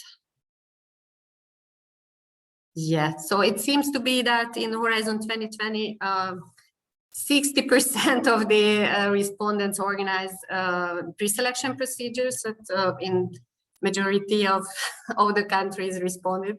That was the case. And for the, yes, for Horizon Europe, it's either undecided or it's not foreseen. So it's interesting. For structure of funds, it is indicated both for structure for Horizon 2020 and also for Horizon Europe that they would like to use the structure of funds. This is very much, of course, encouraged also by the Commission.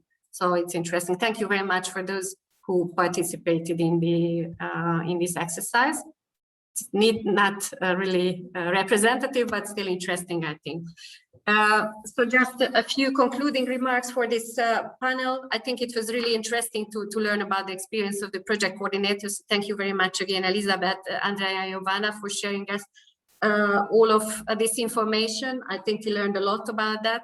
So we can see that teaming is a flexible tool. So we could see that there are many setups regarding the consortium with larger consortiums, a smaller one, actually distributed system and so on, but it still can be really successful.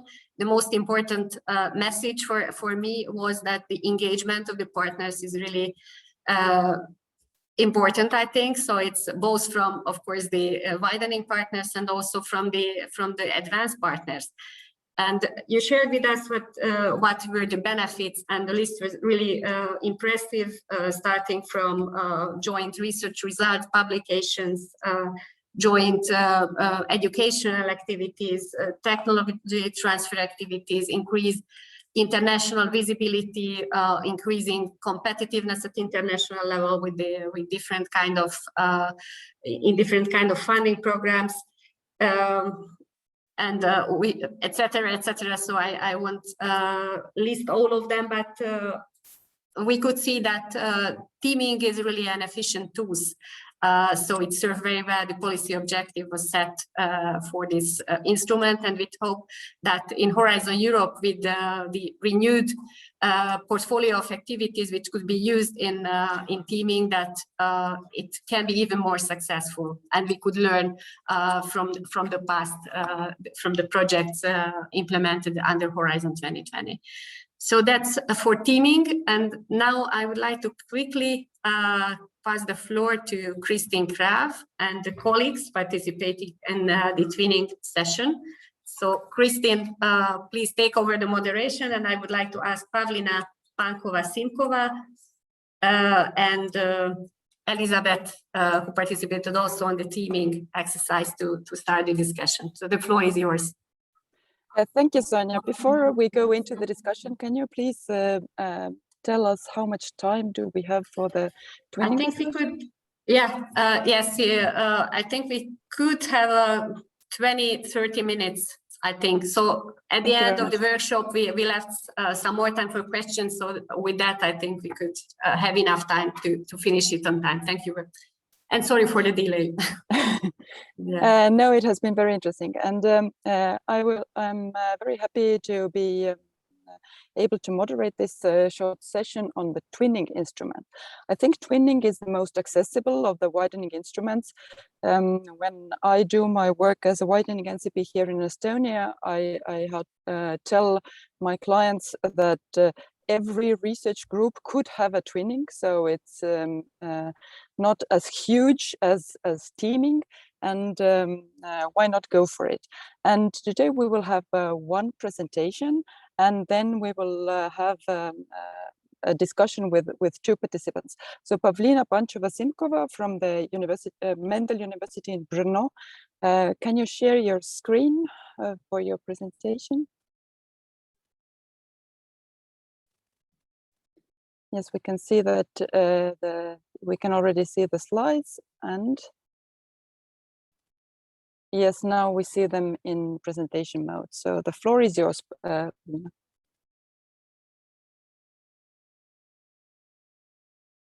But you do have to unmute yourself as well.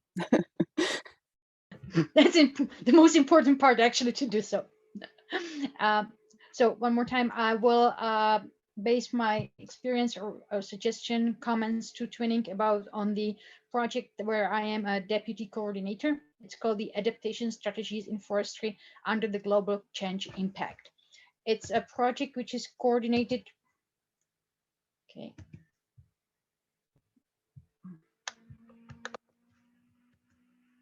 Good. Which is coordinated by the Faculty of Forestry and Wood Technology, Mendel University in Brno. And I will take you how we got to this.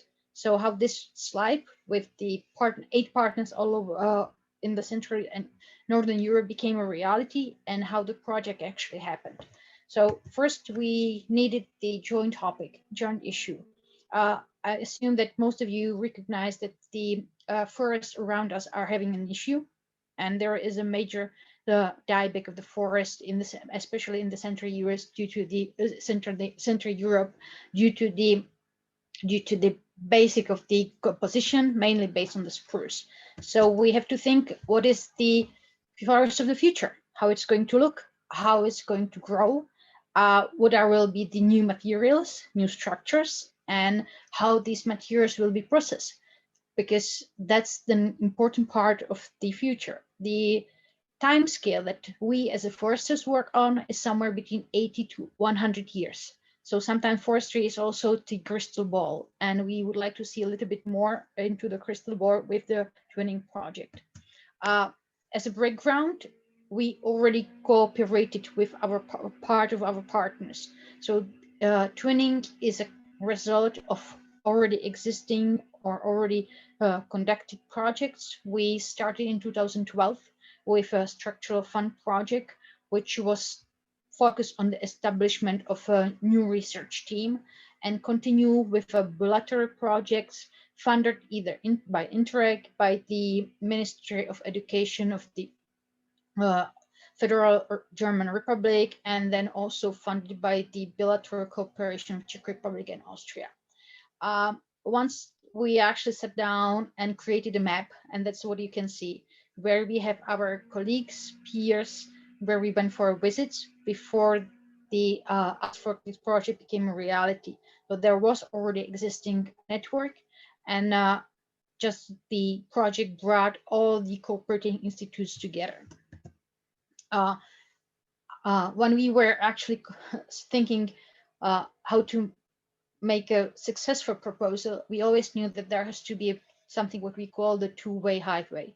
So it's not only advantage for the Mendel University, as we are going to be better in our research, in our future projects, in the network connections, applications, that we will actually educate our PhD students in a more European way and in the respect to the European research policies, but also there has to be advantage for the advanced partners. And what we are offering and what we were offering is strong connections to the Central Eastern Europe and to the data which are in the Central Eastern Europe, because there are a lot of the data available around. Some of our plus goes back to 1973. So that's something that you can actually bring in. We have unique site conditions and also specific equipment, which was purchased within the project funded by the structural funds. And also some of our PhD students are very great brains. So if we circulate them around Europe, we actually gain on both sides. So that was how we actually convinced and how we came to the conclusion that the twinning is the proper instrument that we would like to use. We divided the project because it's 8 partners. So that's the challenge. And that's the difficulties of our project, that we have a lot of issues and a lot of topics. So we divided into the work packages, but also the working groups to see and to allow more focus on the specificity of certain disciplines and the trainings that needs to be required for those disciplines. When there was a question about what brought it us, well, it strengthened our connection to the excellent institutions. Some of the institutions which are part of the Ask for This consortium are actually the best ones, and it's something it's very motivating and something new, important for the students and early stage researchers when they cooperate with the science, and their Hirsch index is somewhere between 40 to 50, which is in the forestry field, something quite unbelievable. Also, what it brought when it comes to the changes at the institution, and also our researchers are more aware about the European research policies. What it actually represents, it became a password with a meaning behind, not just a word which is written somewhere in the general part of the work program or in the general part of the instruction. What we took as the first real challenge is to actually push our early stage researchers, which are part of the project, to develop their research data management plans. And we hope to actually enlarge that within the whole faculty so that they would within their PhD student actually train also the data management and have the proper training. And when it comes to the recognition, we were invited to participate in the Next Horizon Europe project or in the preparatory phase. So it actually came as some of the outputs. What we learned, and this would be my messages towards the future applicants, you need to be ambitious, but 8 partners is a little bit too ambitious. So I would advise to have a smaller consortium. It's a little bit easier when you are actually exercising the coordinator's role for the first time, to have less institutions to talk to and less transfer knowledge departments to talk to, less legal offices to talk to, less financial departments, which all of them have a different regulations, different questions, and different issues to be solved. Second thing that we learn, although everything is digital, paperless project doesn't exist. So it is sometimes challenged to circulate a document around Europe, especially when it gets lost 3 times over the COVID pandemic. Let's also expect the unexpected. None of us, when we actually were working on the proposal and when we started to work on the curriculum, didn't expect that the pandemic will affect the Europe as for so long time, and that will actually affect the activities that we do within the project. And life is about the synergies, so you have to survive and you be synergical to your own institutions, to your institutional duties, to your partners' institutional duties, and to the anything else which comes along with the project.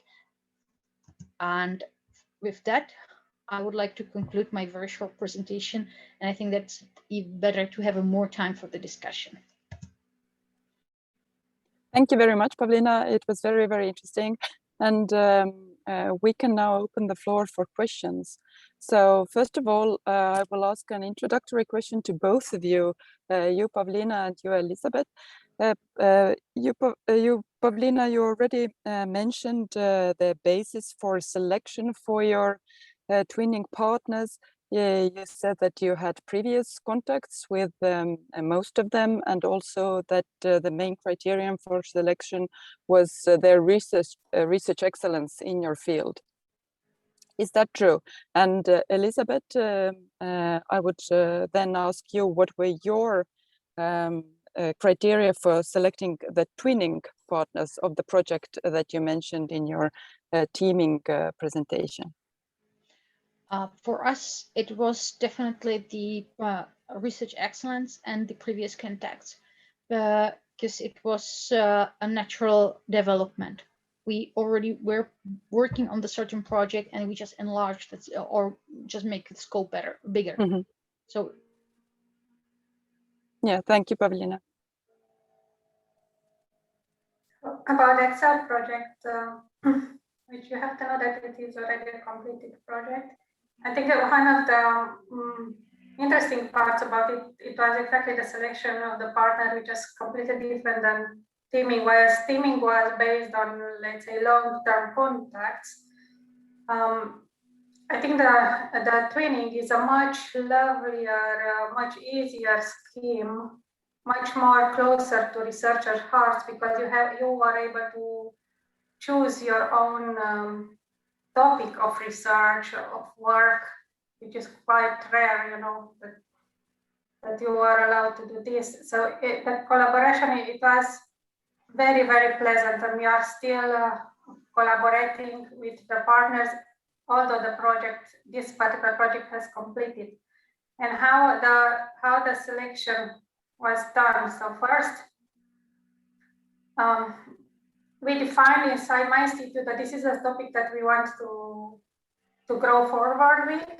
And then for one of the partners, so this topic was divided in subtopics. What kind of knowledge is here to become more informed, more excellent, let's say, in research? So I decided that we need a partner in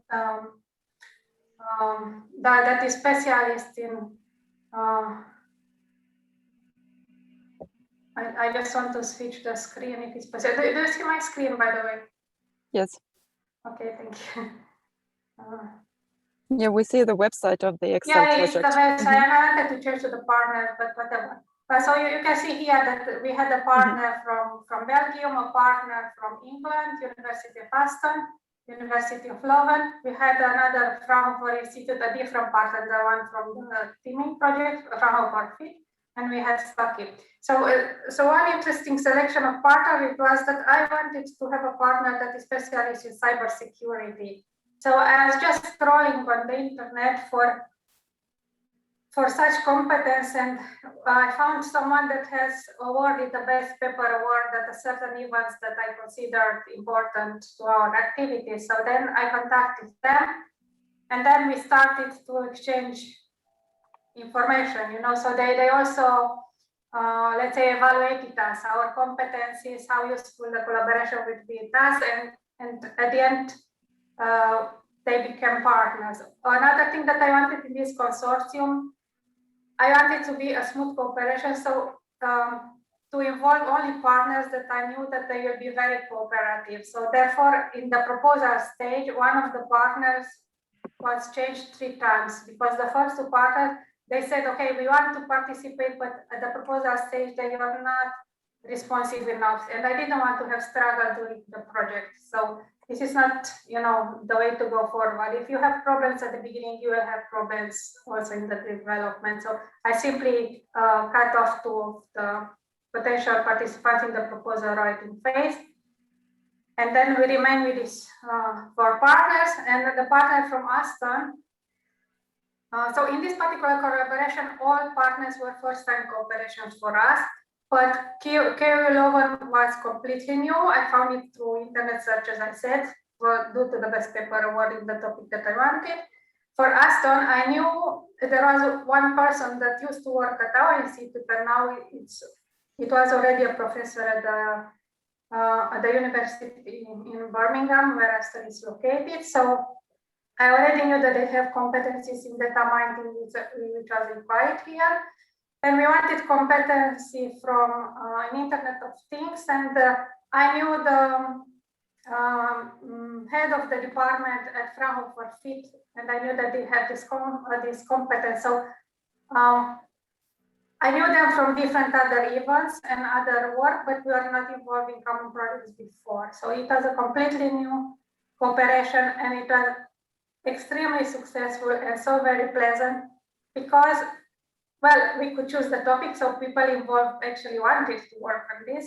And the second is that in comparison with teaming, it's not politically driven, so this kind of stress was not present in the Excel. So it's a different, and not, politics are important and are useful, but you know, for researchers, many times to have a bit of freedom is you know, gives rise to more creativity, let's say. Thank you very much. And it is also my experience here with successful projects in my country that both strategies of finding partners seem to work. So both going into consortia with partners that you already know from different projects, and also just as you mentioned now, Elizabeth, searching in the internet for a best competence in your selected field, and both of them can give very good results. Can I see questions? I don't see any raised hands at the moment or in the chat. Sonia, I suppose you will let me know if you can see any questions. But in the meanwhile, while everybody, yes, of course, is welcome to raise their own questions, I have another one for you. So both of you were quite happy with the results of your projects and also the implementation despite COVID and other things. But if you would bring out maybe 1, 2, 3 main impacts that this project has had on your institution, what would you highlight as the most important thing that the twinning project has brought to you?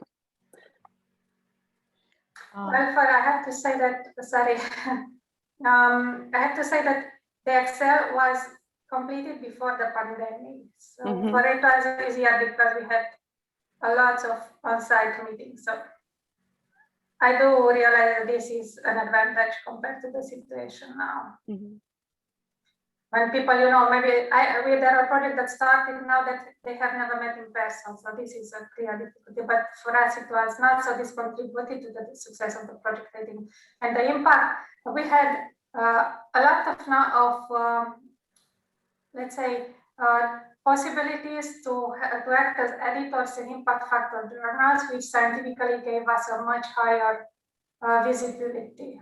And also in journals that we usually, that were not our usual route, also new ones that brought by partners. You have to know that, I don't know, for people that do not work on research, to act as an editor or guest editor at a journal with a high impact factor that is difficult. So you have to go a competition process. The topic has to be accepted. Everything regarding this has to be accepted because, of course, many people would want this since it brings such a, let's say, scientific reputation to the institute. So this was for us a very good success, a good impact. Yeah, thank you, Elizabeth. So, Pavlina, what was the main impact that you could highlight? I would actually highlight the psychological impact of the project, because the researcher sees that it is possible, actually to achieve or to successfully bid for the European project. And in some of the disciplines or smaller institutions, you still find the mindset, it's too far, it's too difficult, it's too complicated, it's too whatever. You can, I think, name like 100 other words behind that sentence. So the biggest impact on the faculty itself, it's the psychological impact that it's possible. It's actually possible to happen. We can do it, and it's worth to invest the work to draft another proposal. It's worth to actually have a dream about bigger goals than just to dream about the national whatever funding. So for me, the biggest one was this the psychological impact. It's possible, we can do it, we can go for it. And yes, there is a scientific impact. We are able to publish with great researchers. We are able to cooperate with them, and we are actually able to receive the advices when it comes to the topics what we are submitting on the national level. But still, it's something it's a secondary in when it comes to the impact on the institution. I would say that the psychological impact that it's possible to actually achieve is bigger than the other one, and it will actually take us forward more than just the research result. Mm-hmm. Thank you very much. These were both very interesting answers, and they prove also that your projects they filled the goal of the twinning, because the goal of twinning is twofold. It is to advance the scientific excellence, as we saw in case of both projects, but also to increase the participation and success rate of the coordinating institutions in future projects. And in case of your project, Elizabeth, we saw that it, as you said, it was a kind of springboard towards teaming. And Pavlina, you also mentioned that you are now competing for funding from Horizon Europe. So both of these impacts are quite significant. Pavlina, in your presentation, you also mentioned the kind of skills development for research administration. It was more highlighted in the later calls of twinning, and in the future calls in Horizon Europe. Each twinning project needs to have even a special work package, probably for the advancement of research administrative skills. Could you mention a few words about the content, except that you said that you that the PhD students are trained in open science, etc. But did you also change the support structure in your institution with the help of this twinning project? no, we didn't change the support structure because the support structure was already in place. Faculty has its own department, or I don't know what is exactly the English term for the office for the project support. So that was already in place, and we just simply enhance that and train the people. For us, the training is the main steps. What we have in the project is the data management, because that's something what we call the elephant in the room, and it's become, we recognize it's become more and more important. And as I already mentioned, we have a long-term data sets, and forestry is about the long-term data sets. So to actually set up the experiment right at the beginning is very important, because you can't go back and change it. So for us, the data management, setting up the it's very important part of the training. And also then it comes to the project management itself, and also something what we call the project management jargon, so that we all speak by the same language, because European project required a different language. It's I always say it's not an English, it's a modified English with the Brussels terminology. Thank you, Pavlina. Elizabeth, what has been in your institution the sort of research administrative growth through the twinning and teaming projects? Have you had to change, modify, enhance the support structure in your institution?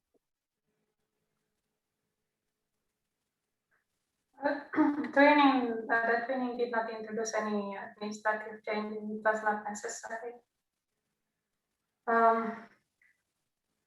Regarding the training, it's this duality that we are, let's say, hosting also the LTD now, which is in itself, although it's partly owned by us, it's also a company on its own. So it's an autonomous, but we are a part of the founding board. So this creates a bit of how to say, accommodation to how to deal with this situation, which in terms of people, in terms of financial assets and things, because, for example, how do you, sometimes it is necessary to share people. So this, of course, creates conflict because, yeah, it can be perceived, you know, as stealing competence, but it's not exactly stealing since we work together and it's the same, it's co-owned and so on, but it does create sometimes room for a bit of diplomacy, the necessity of diplomacy to deal with this. So financially, they are dealt with completely separately, and each has to be sustainable, let's say, on its own, even if co-owned. And there are dealt with differences. So we have financial department, we have higher departments separate for each of these. Thank you. And I still don't see any questions from the participants. So let me just wrap up our discussion in a few words. So we conclude that twinning projects are perhaps the favorite projects for researchers among all the widening instruments, because they are research driven, and you can propose your own research topics, and researchers love their research. But also we see that in a successful twinning project, you have multiple impacts. First and foremost, there is an impact on research excellence, and this can be achieved by selecting excellent partners, which can be done in different ways. You can work with people with whom you have already worked, but you can also initiate new collaborations, and this has proven to be possible in a selection of projects. And also the impact should be on the research administrative part, and also your capacity to participate in future proposal writing together with your excellent partners. And with this short wrap up, I would like to thank very much both of the speakers, and I hand the floor back to you, Sonia, for continuation of this workshop. Thank you very much, Christine, and thank you very much for Pavlina and Elizabeth for this really good and interesting discussion. And additional thanks for managing the time very well. So now we will have a break in 10 minutes, let's say. So we will continue 12:35, a little bit more than 10 minutes. So refresh yourself, and we are waiting back, all of you, of course. Thank you very much again. I don't know if Elizabeth or Pavlina could stay with us for the continuation, but again, many thanks for joining us. Thank you very much for inviting me. Thank you, Elizabeth. And thank you, Christine, for moderating. Okay, see you in 10 minutes.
So good afternoon to everyone. I hope you are back and you have refreshed yourself.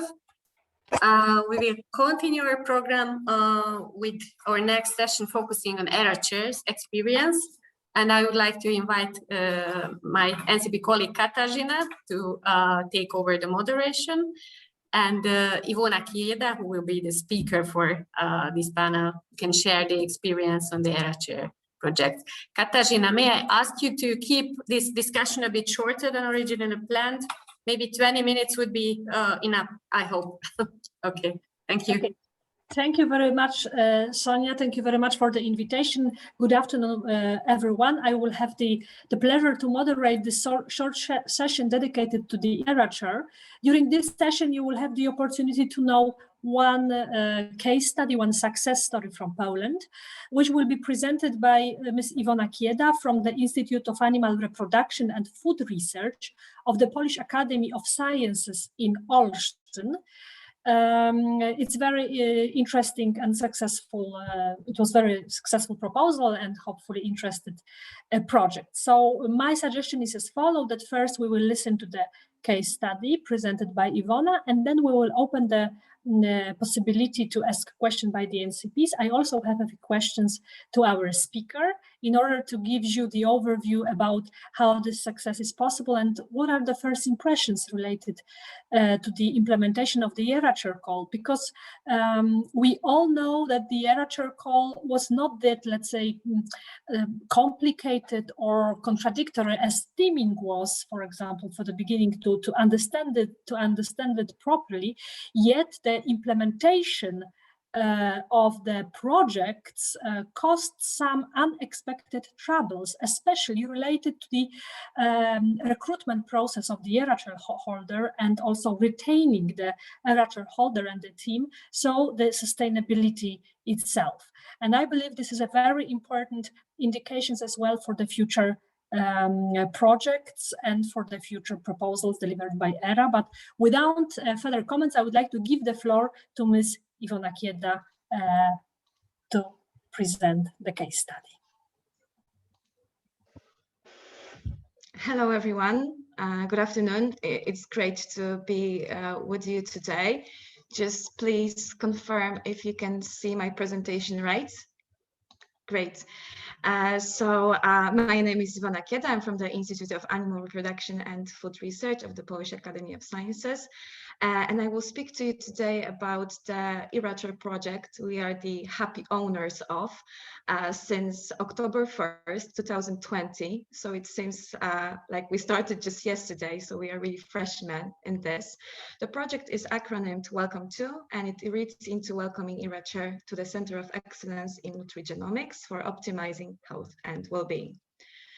But first, who we are. In short, we are this interdisciplinary team of researchers who are investigating how the environment, including food, impacts the well-being of animals and the human health. This little graphic here perfectly depicts the three research areas we are operating in. So this is food, health, and reproductive biology. And these three scientific areas are overlapping and overlaying in our research endeavors. We are nationally and internationally recognized as an excellent institution when it comes to food and animal sciences. We are a proud member of the European Institute of Innovation and Technology, EIT Food. We hold the status of Senex Food in Food and Health, and we are the beneficiary of 7th framework program, RECPOD program called Refresh. We are located in Olsztyn, in the city of the region of Warmia and Mazury, which according to the European Innovation Scoreboard has been classified as modest innovator and a low RNI performing country. We are operating in two divisions, the division of reproductive biology in our city and the division of food research, which is located here. So you can see that our two divisions are physically dispersed. There is a 10-kilometer distance between our research facilities in Olsztyn. And to not make the things easier, we also have two medical departments in a city called Białystok, which is around 200 kilometers away from us. Here we are investigating the metabolic diseases and disturbances in human reproduction. So this slide perfectly depicts the challenge we are facing, which is the physical dispersion and the lack of everyday contact between our researchers, even in this informal context, which are very important for the sprouting of joint research ideas. And this physical dispersion impedes the cross-fertilizations between the projects run into divisions and holds back the interdisciplinarity of our research. And to somehow overcome this handicap and just to be able to move forward, we are now facing the biggest challenge in the history of our institute, which is building its new premises, and that would bring together in one place our researchers and our research facilities. This is a massive investment worth around 21 million euro, hugely supported with the European structural investment funds. So it's already going on. It should be completed in 2023, and this is the visualization of our premises, and it would be located in a very nice neighborhood of the Olsztyn Science and Technology Park. And this, we may say, life-changing opportunity for our institute is also a chance for us that at this moment we can introduce some profound structural changes that would allow us to fully capitalize on this SE-funded infrastructure. Having said that, the ERA-Chair widespread instrument couldn't be more tailored made for us. With this instrument, we wanted and we want to attract the world-class researcher but also research leader who would advise and support us in this almost earth-shaking in our research, organization and innovation landscape, along with our movement to the new premises. We want the ERA-Chair holder and his or her group to create a center of excellence in nutrigenomics that would combine the previously mentioned interdisciplinary studies in our institute, so that they could give grounds to new research lines that would further sprout on our expertise in omic technologies. With this call, we want to put place conditions for excellent research so that we can shorten the distance with the key players of the European research area and become a credible and equal partner for them in EU framework calls. Last but not least, we want to open our market to mobile researchers to create the standards of international work, so we are attractive to both foreign researchers and also early stage research talents. If there is one word that could just summarize our journey with the application for the ERA-Chair holder, that would be definitely determination. In 2017, we submitted our first proposal for a 60-month project, and it was rejected. We got 10 out of 15 points, so we passed the threshold, but it was lower than we expected, but it motivated us. We didn't give up. And in 2018, a year later, we submitted another proposal and it was again rejected. However, our score was much higher. It was 13.5 points. So the proposal was considered very good or even excellent at some points, but still it wasn't enough in this competitive race for ERA-Chair holder. Again, we didn't give up. We submitted our third proposal, this time for a 72-month project, which leads to the Center of Excellence in Nutrigenomics to optimize health and well-being. And as they say, 3 times the charm. And this proposal was accepted, and we were happy to be the 7th ERA-Chair project from Poland. As I mentioned at the beginning, we are just starting off with our implementation of the ERA-Chair holder. So we are quite freshmen, and just let me screened quickly through the ambitions and plans we have in this proposal. So we want to recruit the experts in the application and development of omics technologies in life sciences. These are already commonly exploited tools, but we believe that creating an interdisciplinary strategy that would consolidate our research would help us develop the research, our excellence in the research line called nutrigenomics. And that this would help us to better use existing research facilities we already have, thanks to other and previous framework programs. Third, we want to introduce structural changes for effective research management and administration. So we are thinking about, or we want to recruit the English-speaking grant specialists that would support our researchers to be more successful in grant applications. We will develop special tool, online tool, research management guidance, that would put in one place all the necessary information considering the application and maintaining of grants. And our apple in the eye, which is the Rising Managers Academy. This would be a set of courses, a school that will help us train young researchers in leadership skills, in research management skills, team management skills.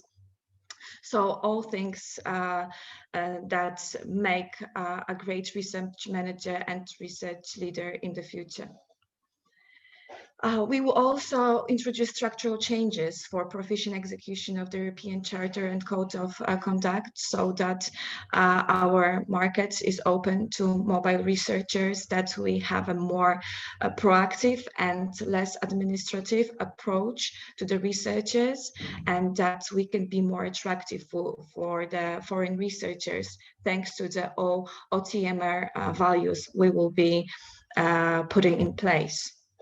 Our great ambition is to also bring our science as public good, so that we could produce, curate, and disseminate our data according to international standards. This would be supported with the good laboratory practices we wish to implement with the research development plans in compliance with open access, open data management, and we want to make our data fair, so findable, accessible, interoperable, and reusable, this way gaining bigger visibility in the era, in the European research area. Of course, dissemination and communication, so that the results we generate are to be benefited by both scientific community, but also regional stakeholders and consumers. Where we are now at the phase where we are recruiting the ERA chair holder. So we may say we are now launching the pad, and we hope that our ERA chair holder rocket will fly high. Thank you for your attention, and please visit our site. And there we just publish information that are going on with the project. Thank you. Thank you very much, Iwona, for your inspiring presentation. Well, Iwona didn't mention that also the location of the Institute is in the lungs of Poland. So the Warmia and Mazury region is a very touristic one with 1,000 lakes. It's a very beautiful part. So you are lucky to work in a very beautiful and environment-friendly area.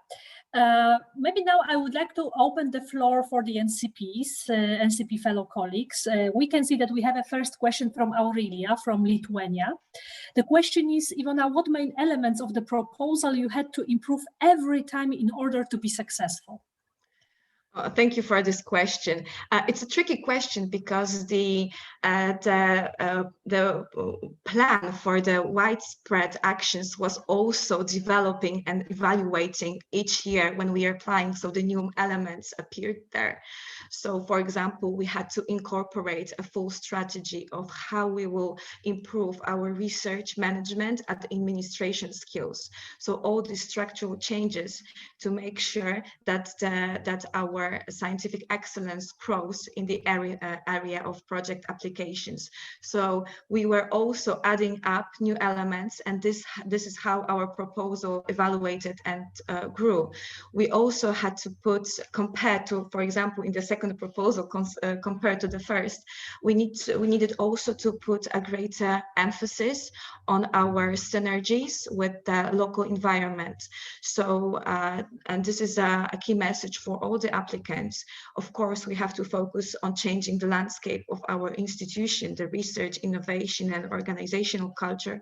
But we also have to bear in mind that this project should also benefit our surroundings, our regional environment.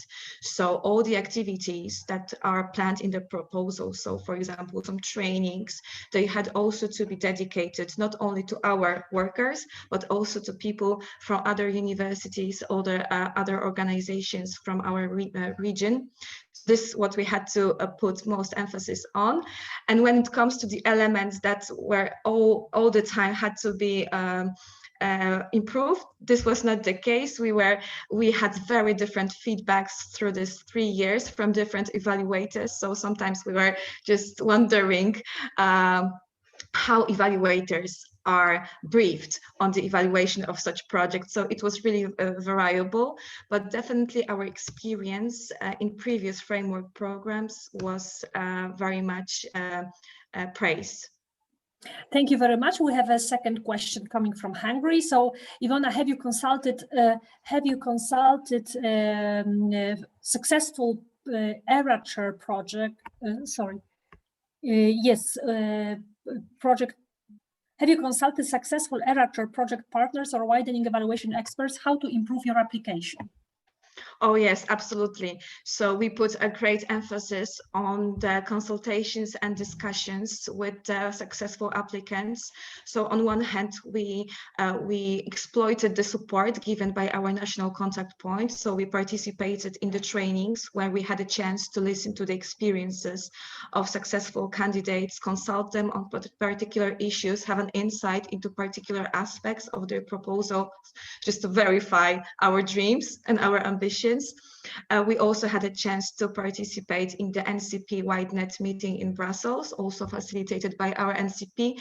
And there we met an actual ERA chair. So this was a groundbreaking experience for us, because it was great to hear the experience of a person who has to deal with the things that the research office wrote for him or her. And it was really important just to know how to balance the things, just that it's manageable for him or her, and what are his or her expectations when it comes to the support from not only when it comes to research, but also with all the support for the families and the relocation issues. It's not finished when we also consulted the external reviewers, one external reviewer of the widening and widespread actions. So it was also a great experience for us to know this feedback from the other side. So we really were determined to have our excellence there and to get the project. Thank you very much. Thank you also for mentioning our NCP WideNet activities, which we are planning to extend in the forthcoming new project. So I'm sure we will be collaborate as well. But we have the next question coming from a new Irish NCP. So I'm the new Irish NCP. Can I ask how you advertise the ERA-Chair role to get good applicants? Actually, this was the question I would like to also ask to you. So how to convince the right people, the right person as ERA-Chair holder, but also other members, future members team, to come to Olsztyn and work with you? As you mentioned, we are in the green lands of Poland. We are in the city where there are 14 lakes only in the boundaries. So this is a very nice touristic area. And people who are living and working in Poland, they know our region is famous for that, and it's a great place to live and work in. However, outside of Poland, in Europe and in the world in general, as I mentioned, we are the RNI low performing country, and so people who have not been here, when they compare it to our capital Warsaw or other biggest cities as Krakow and Wrocław, for example, where they have been during conferences, they feel that it's like a very small city and that they will be suffocating here, even though these are the lungs. So, so this is of course, when we are publishing our recruitment announcements, we are really emphasizing the area, the possibilities you can do here, but it does not resonate with every researcher. Some people are looking for leisure, and it's important for them, but for some they are looking for a vibrant city when it's like very, very active. So it's really difficult to fit into many tastes, but this is one hand, so this is our beauty.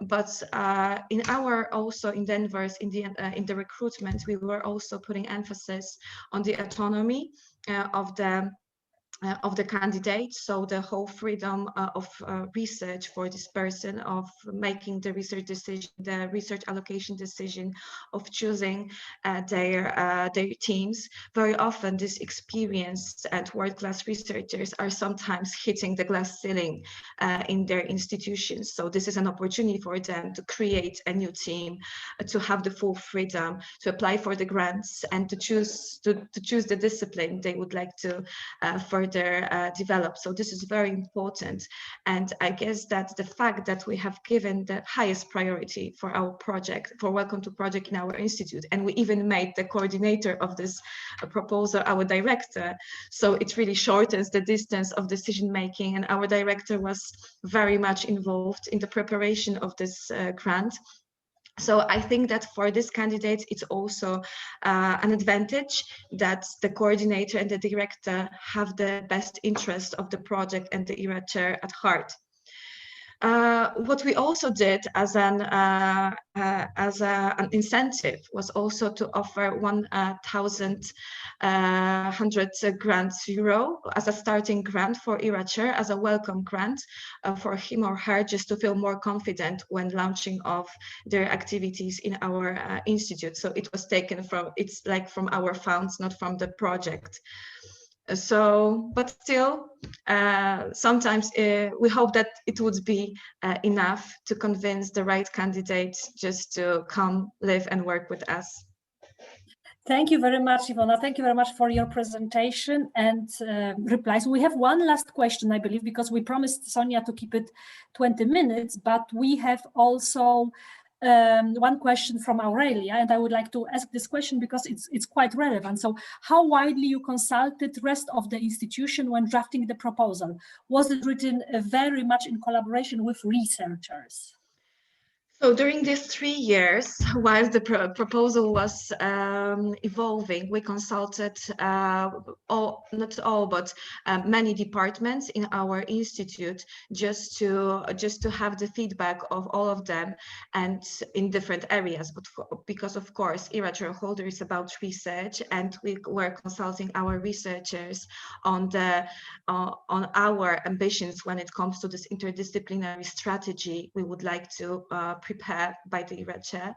But these are also structural changes referring to HR management. So our human resources officers were also involved in this process. Our research supporting office that is responsible now for supporting researchers in grant management, they were also supported on that. People who are, for example, responsible for science to business operations, they were also consulted on this. So we have to remember that it is both research but also organizational project. And apart from researchers, we also made sure that we place the input from these departments as well in our proposal. Thank you very much for your replies and very also important information, I believe, for us as NCPs, because it gives us an insight into how the preparation process of the proposal may look like, and that is worth to be determined in order to achieve the success at the end. I wish you good luck with your recruitment process. If we could support you somehow in spreading the information on the recruitment NCP WideNet project, and we are as NCPs will be of course very helpful if you would like to collaborate with us on the matter. So once again, thank you. Thank you so much. I would just want to mention one thing. I would like to thank Christine Kraft, who we met during NCP WideNet, and she was also so nice to answer our questions during the preparation phase, and your feedback was also very important to us. So thank you for this international support. We really appreciate that. Thank you very much, Ivona. Okay, thank you, Christine, as well for the support. Sonia, well, then the e-Ratcher session is over. I give you the floor again. Thank you very much, Katarzyna, for moderating this very interesting discussion, and Ivona for giving us insights how have all this preparation happened to this successful call. I think it's especially important in this phase now because we are focusing more and more on the new calls, and this kind of practical information is really, really useful at this stage, I think. So thank you again, both of you for that. Now we are moving to the next part and last part of our program, actually. And I would like to invite Katalin Alföldi, Policy Officer for the Coast Association, to deliver a presentation on the coast contribution to widening. We know that coast is not only widening, of course, and we discussed it several times with Kata, of course, but we also know that coast has really important contribution to the networking side. How could we get embedded? I mean, how the participants from the widening countries can much more embedded in international networks. So coast has a lot to do with that. So the floor is yours, Kata. Thank you very much, Sonia. Good afternoon to everyone. I'm very happy that you hear me.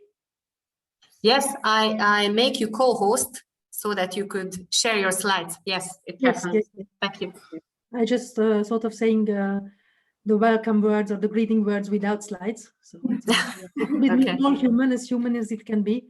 And also to say that I'm very happy that I'm not the only one today at this meeting who can represent coast. We have I have a couple of colleagues from different coast countries and also coast neighbor countries in the audience, as well as successful coast participants. So I'm very happy that maybe the presentation will be something that you will be bored of, but maybe we can also have a nice discussion afterwards. Sharing my slides, these are, I hope it will go, yeah. Is it going okay for you as well? Yes. Good.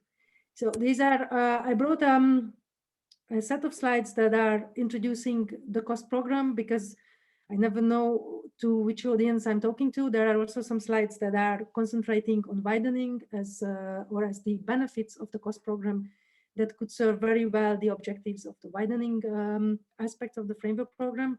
So to help increase the participation, networking, connecting among different research communities and research individuals to be more successful in applying for the funding for the framework program. I will start with the mission of COST, which is to provide networking opportunities for researchers, innovators, in order to strengthen Europe's capacity to address scientific, technological, and societal challenges. As you can see, and as it is a change from the previous presentations that I could unfortunately only listen to the very last one, COST provides funding for networking and not for the research itself. But this is something that can be a good breeding ground for preparing, for collaborating, but also preparing maybe for bigger projects, and also when the projects are over, to continue the collaboration until the next opportunity arrives. I brought 4 questions to explain what is COST, how COST works, why to participate in cost, what are the benefits, and how to participate in cost activities. I think if the time, Sonia, you will let me know how we are with the time. As here you are not direct, I assume that the audience is more or less combined of people that would be not be direct applicants to the cost program. If it is to be reduced, then I would be happy to do so. So first of all, what cost is? It is intergovernmental organization with 39 countries or 38 countries on board, plus a lot of countries on board as well. The cost member countries, they cover the whole of almost the whole of the geographical area of Europe. You can see, and also you can see that there are two different categories of colors on this map, and this is because cost also strongly supports and looks into the support of the widening objectives. So we, the cost countries follows grouping follows the widening countries eligibility in the framework program. And here on this map, you can see the green countries or green or bluish countries for you, the so-called cost inclusiveness target countries, for whom there are specific measures developed by the cost program to facilitate the participation. The cost program works very closely and welcome participants from beyond the cost members. We have a cooperating member, which is Israel. We have a partner member, which is South Africa. These are different membership categories. And there are also the new neighbor countries of to cost, with whom the collaboration is running on a very close basis. But also to cost, the possibility to participate from a country which is not on this map is also possible. So if you are in cost, you can enter into European, but already maybe a global research or innovation collaboration. Some key figures to show that what we are doing or how we are running. We have currently almost 300 running actions. These actions, the projects that we are funding, they are working with organizing networking, organized by networking tools. One of those are the training schools that I show on this slide. There is an average annual budget that covers the networking costs of the participants. So, and that is something that goes up to around 300 million euro during the duration of Horizon 2020. I know that you've been already going towards Horizon Europe. The cost deadline for finishing Horizon 2020, it will be the 31st of October this year. How does cost work? That is the next question. And I think in this respect, the most important to look at is that how the cost actions are formed. And they are starting as like most of the projects, most of great projects or initiatives with a good idea that is presented by a main proposer. And then the main proposer invites secondary proposers. These are the participants or the actors that are creating a proposal for a cost action.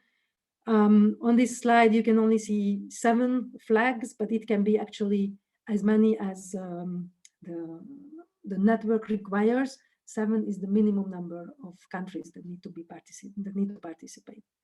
And when the proposal is submitted and evaluated for funding, then all the cost participants or the cost countries can nominate their participants in the action.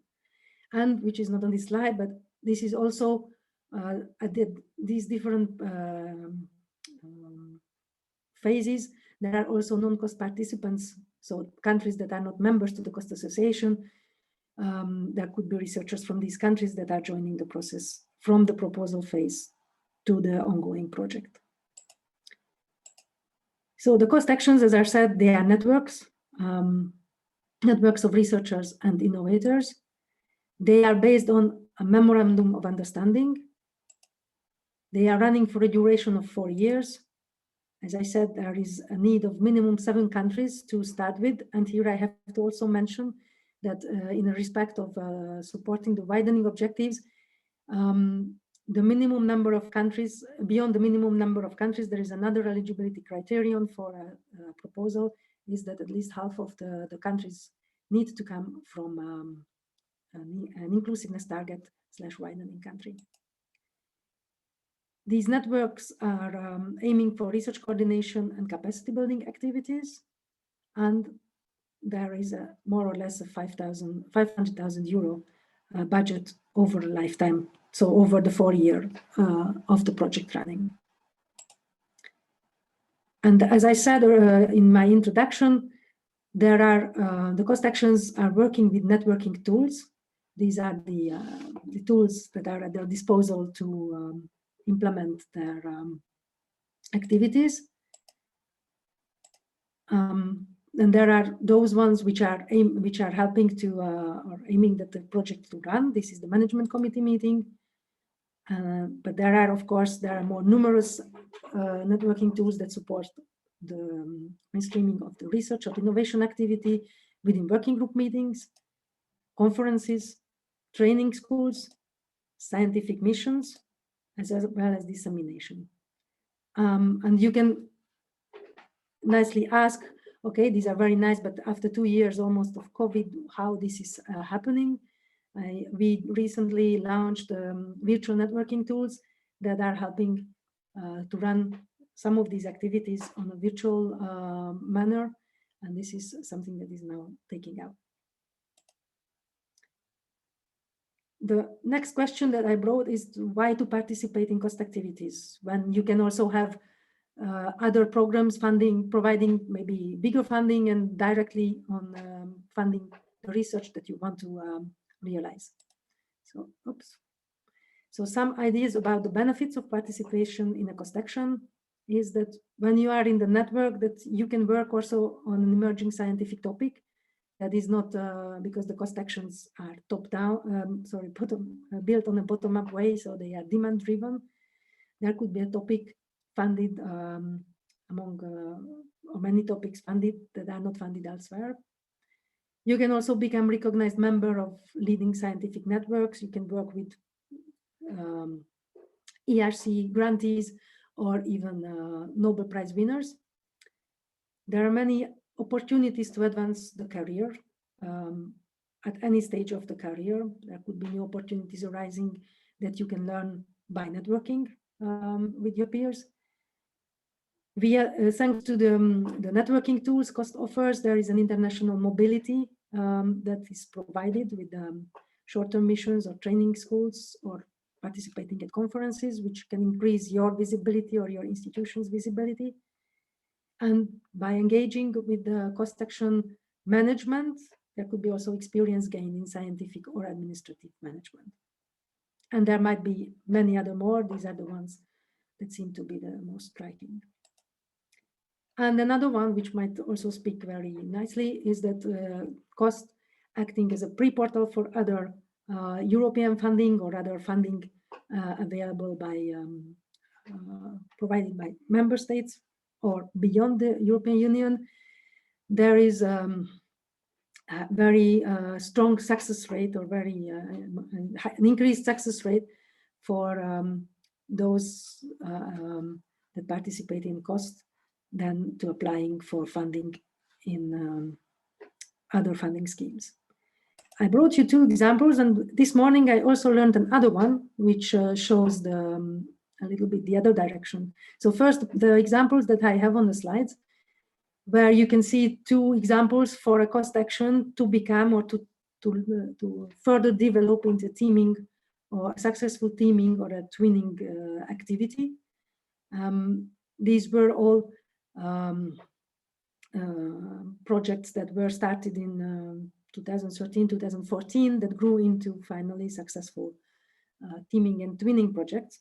But as I said this morning, we also discovered or were informed about another project that was first a teaming project. It's called InnoRenew, and then recently, not recently, with the latest newest batch of cost action, it is starting its life as a cost action. So as I mentioned in the beginning, cost can be very well used to prepare for next endeavor, but also when you finish something bigger to maintain the community, to continue networking, it can provide also the platform for that. And just a bit of also a visualization of the value of networking. From the cost program point of view, we have quite some results to see that, especially on the spin-off funding per action or the amount of total Horizon 2020 funding that is a spin-off from cost actions. And then I got to my last question in how to participate in cost activities. And there are actually three possibilities to grab costs for your benefits or for your interest. You can be a proposer of a cost action, so you can implement your own ideas with the network of proposers and network of researchers and innovators. But if you don't feel or that your idea is so strong or yet, or you need some more encouragement, or you need a better, stronger network, or you would like to do many other things, you can just join a cost action as a participant without proposing or without putting forward any kind of proposal. And last but not least, you can also be an expert to evaluate the submitted proposals. And of course, you can be any of these, one of these, or all of these at the same time, depending on your capacities and of course, on your expertise and contribution to the activities. If you want to propose a cost action, then you have to make sure that you prepare a proposal according to the requirements, where the most first step is to prepare a technical annex on the S&T excellence, impact and implementation. This is what will be evaluated by the external experts. And this is a part of a proposal that needs to be anonymous. So no references on any kind of connection to anyone could be mentioned in that one. And here you also have to put emphasis on how cost excellence and inclusiveness policy. So in the today's event term, widening contribution to the widening pillars objectives, how it will be taken into account by the proposal or by the cost action. We have a collection date that is open and we'll collect proposals until the 28th of October. The next collection date then will be in the next year. And it also has to be mentioned that COST is running an open call, which means that we have subsequent collection dates where proposals are welcome, but proposals can be submitted at any time. How to join a running cost action? This is something quite unique in the case of COST.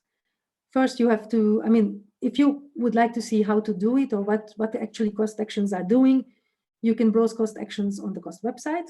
There are, all of the running ones are there, also the earlier ones that are closed. So make sure you can see always the running time. Of course, it needs that you invest a little bit of your time. You can choose the cost actions that are matching with your interest. And then you contact the action or the actions that you identified for your interest, and you can get involved. Contacting the actions means that you write an email or contact the action chair. And then you can be in the loop. And I know that cost is small and the funding is very specific, what we can provide, but keeping cost on the cost opportunities on the radar, I think it can help for a lot of future endeavors that are wished and foreseen, and can facilitate access to knowledge, information, and connections. This is basically how it looks like on the website, or maybe it has been changed because the website is renewed. But there you can see that when you browse the action, you can have the action line, and there you can have already all the contact details to the certain cost actions. And last but not least, you can become a cost expert. So I encourage you to subscribe to the cost expert database, and that is the database where external experts selected to evaluate the proposals. It's very important that you give a good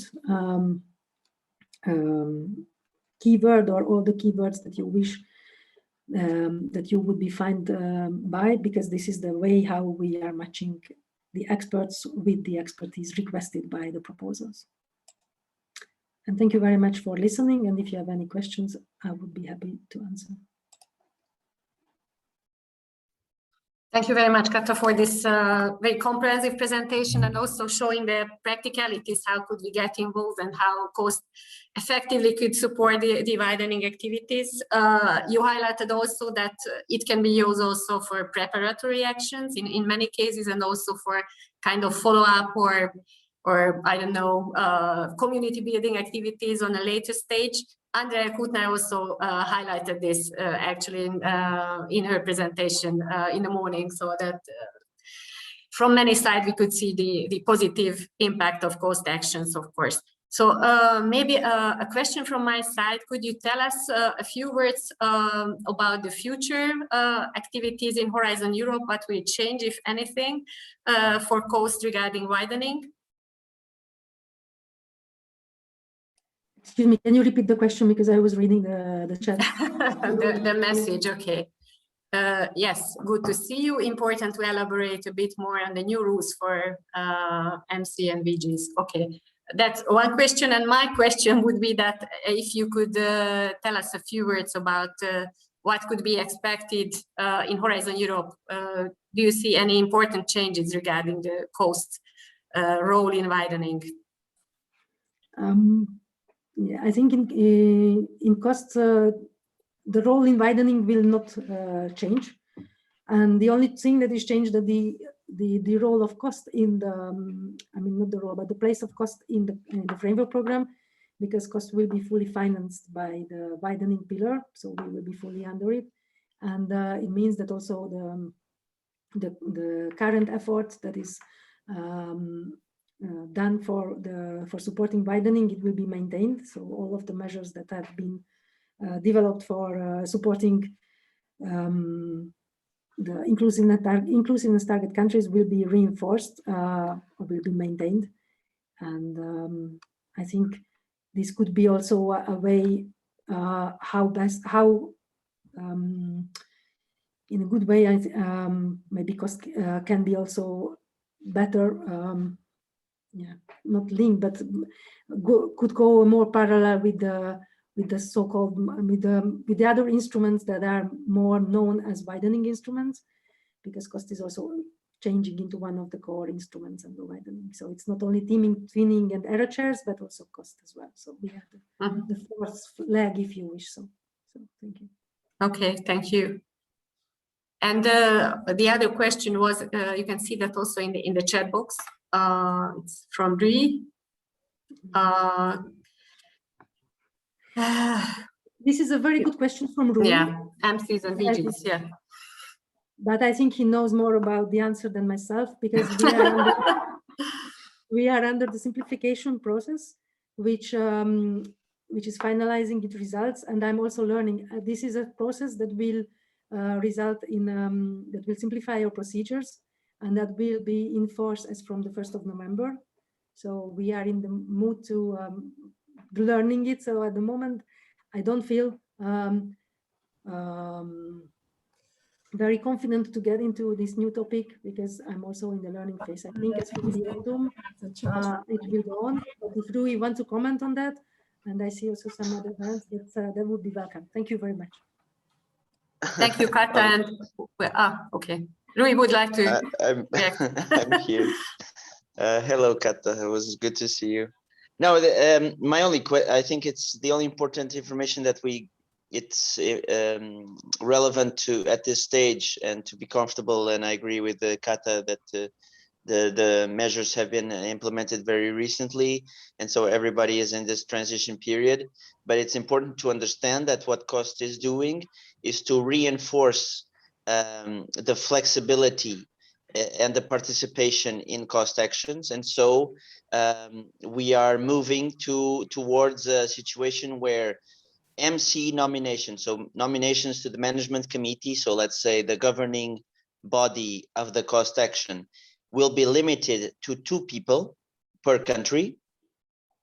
And you can freely enter the working groups without being nominated to the management committee of the cost action. So what we mean by this, we are empowering the researchers involved in cost actions to involve the people they want to in the working groups, and at the nomination level from the countries limited to 2 people, so that more money is used towards other activities other than physical meetings of a lot of people. And so I think the pandemic also taught us that is very relevant to put emphasis in short-term scientific missions, training schools and those activities promoted by cost, and not spending the majority of the funds in physical meetings around the table. So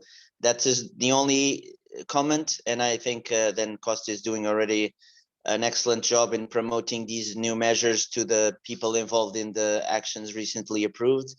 And I think it's just a natural process that will evolve, and I hope that this will go towards what the researchers want in Horizon Europe and from cost. Thank you. Thank you, Rui. It's a big support for cost, of course. Thank you for that. But we also have some comments from other colleagues. Amani Sharad, could you switch on there? Yeah, okay. Okay, thank you. Thank you very much. Thank you, Kata, for your presentation. Insightful as usual. So here I have just a comment, not a question, because personally I have the chance to be the NCP for widening and in the same time the cost correspondent for Tunisia. So I hope that the collaboration will be strengthened between NCP WideNet and cost under the umbrella of Horizon Europe. In this sense, and just for your information, let me say I'm speaking here under the control of Katarzyna. We are preparing the new WideNet network project, and it's planned to strengthen the synergies with different European networks and platforms, including cost. So just for your information, we are planning a concrete and hopefully fruitful collaborative action in the near future. Thank you. Thank you, Amani, for this comment. And Andrea is the next one who would like to comment on. Yeah, thank you. So I just would like to have one is a comment, one is a bit of a question. The comment first is that when first the teaming and the widening these programs were announced, everyone was talking about the teaming and twinning and being dating and marriage. And so I was, but I think that it was a really simple presentation of what is one and what is the other. And I was always saying that the cost enabled me dating, resulting in a marriage then, because you know, you need to have like opportunity to be knowing the institutions, and like through the cost actions where I actually got to the chance to spend time at different institutions and really know which one is the right one. Then the second, which is like I heard about the changes that are happening regarding the number of people being involved from each country, and that doesn't have to be like the nominations and so on.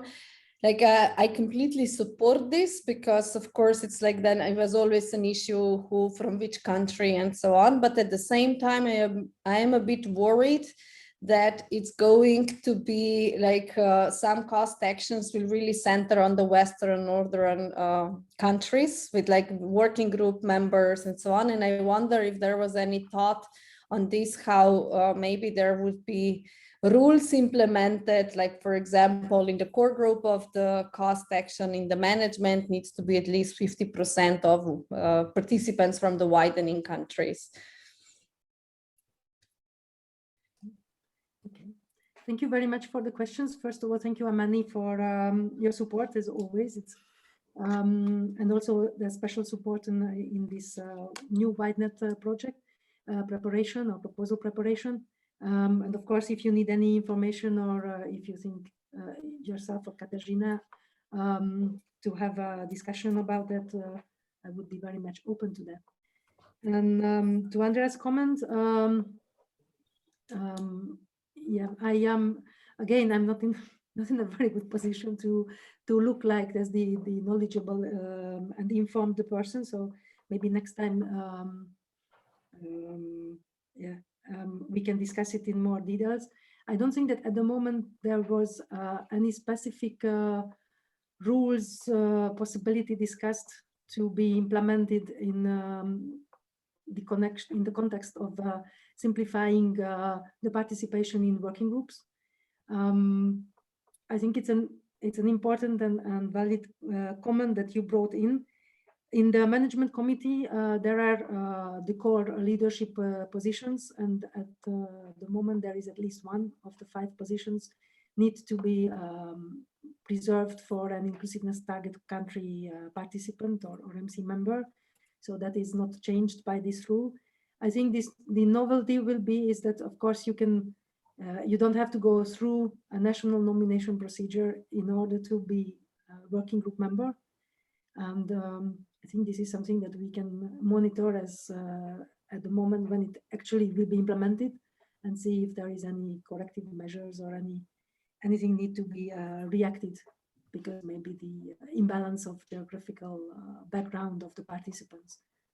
I do hope that in the last like 6-7 years, all the increase that happened in the participation and the reinforcement of cost to be seen as a valuable platform for connecting within Europe, that made the impact that it's not, because that it will not only be used by one part of Europe, but the whole part of Europe and by all the cost countries. And I think in this respect also promotion and information and awareness raising is an important element that researchers who have not yet connected to cost will be aware that they don't have to do anything else, just send an email basically, or pick up the phone and say that, hello, I'm there, I'm good, take me in. And that is what really I think we serve for. But thank you for the comment, I took note. Thank you. Okay. So thank you very much for the comments, and Kata also for answering these comments or reacting on these comments and answering the questions. Thank you again for this excellent presentation. I hope we can share it with the participants. Do you agree? Okay, perfect. Sorry? For that I have to send it to you. But yeah, please do it. Do it. So, and also I would like to ask other speakers of today who hasn't done so, please send us your presentations so that we could share it with the participants. So thank you again, Kata, for joining us today. And as you could see, there COAST enjoys a huge support from the NCPs of Widening and the NCP project partners as well. Thank you again. I think we slowly arrived to the end of our workshop. So I would like to check if there are any more questions or comments, because there are some time for that left. You don't? Amani, I would like to ask you if you still have some more comments, questions, or it's you just left your hand raised. Sorry. Okay. Okay, then no more. Okay, no more questions then. I saw in the chat box one more question from our Irish colleagues, Ryan, who asked about the brokerage or networking events between non-widening and widening countries, and Katarzyna reacted on that within the widening Google group, there are some possibilities to share this kind of information. Katarzyna, would you like to add some more information on that possibility? Maybe some other colleagues are also interested on that. Please unmute yourself.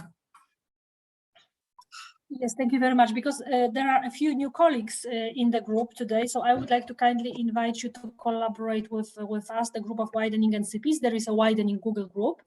So if you want to join, please write. You can write to me. I put my email address in the chat box.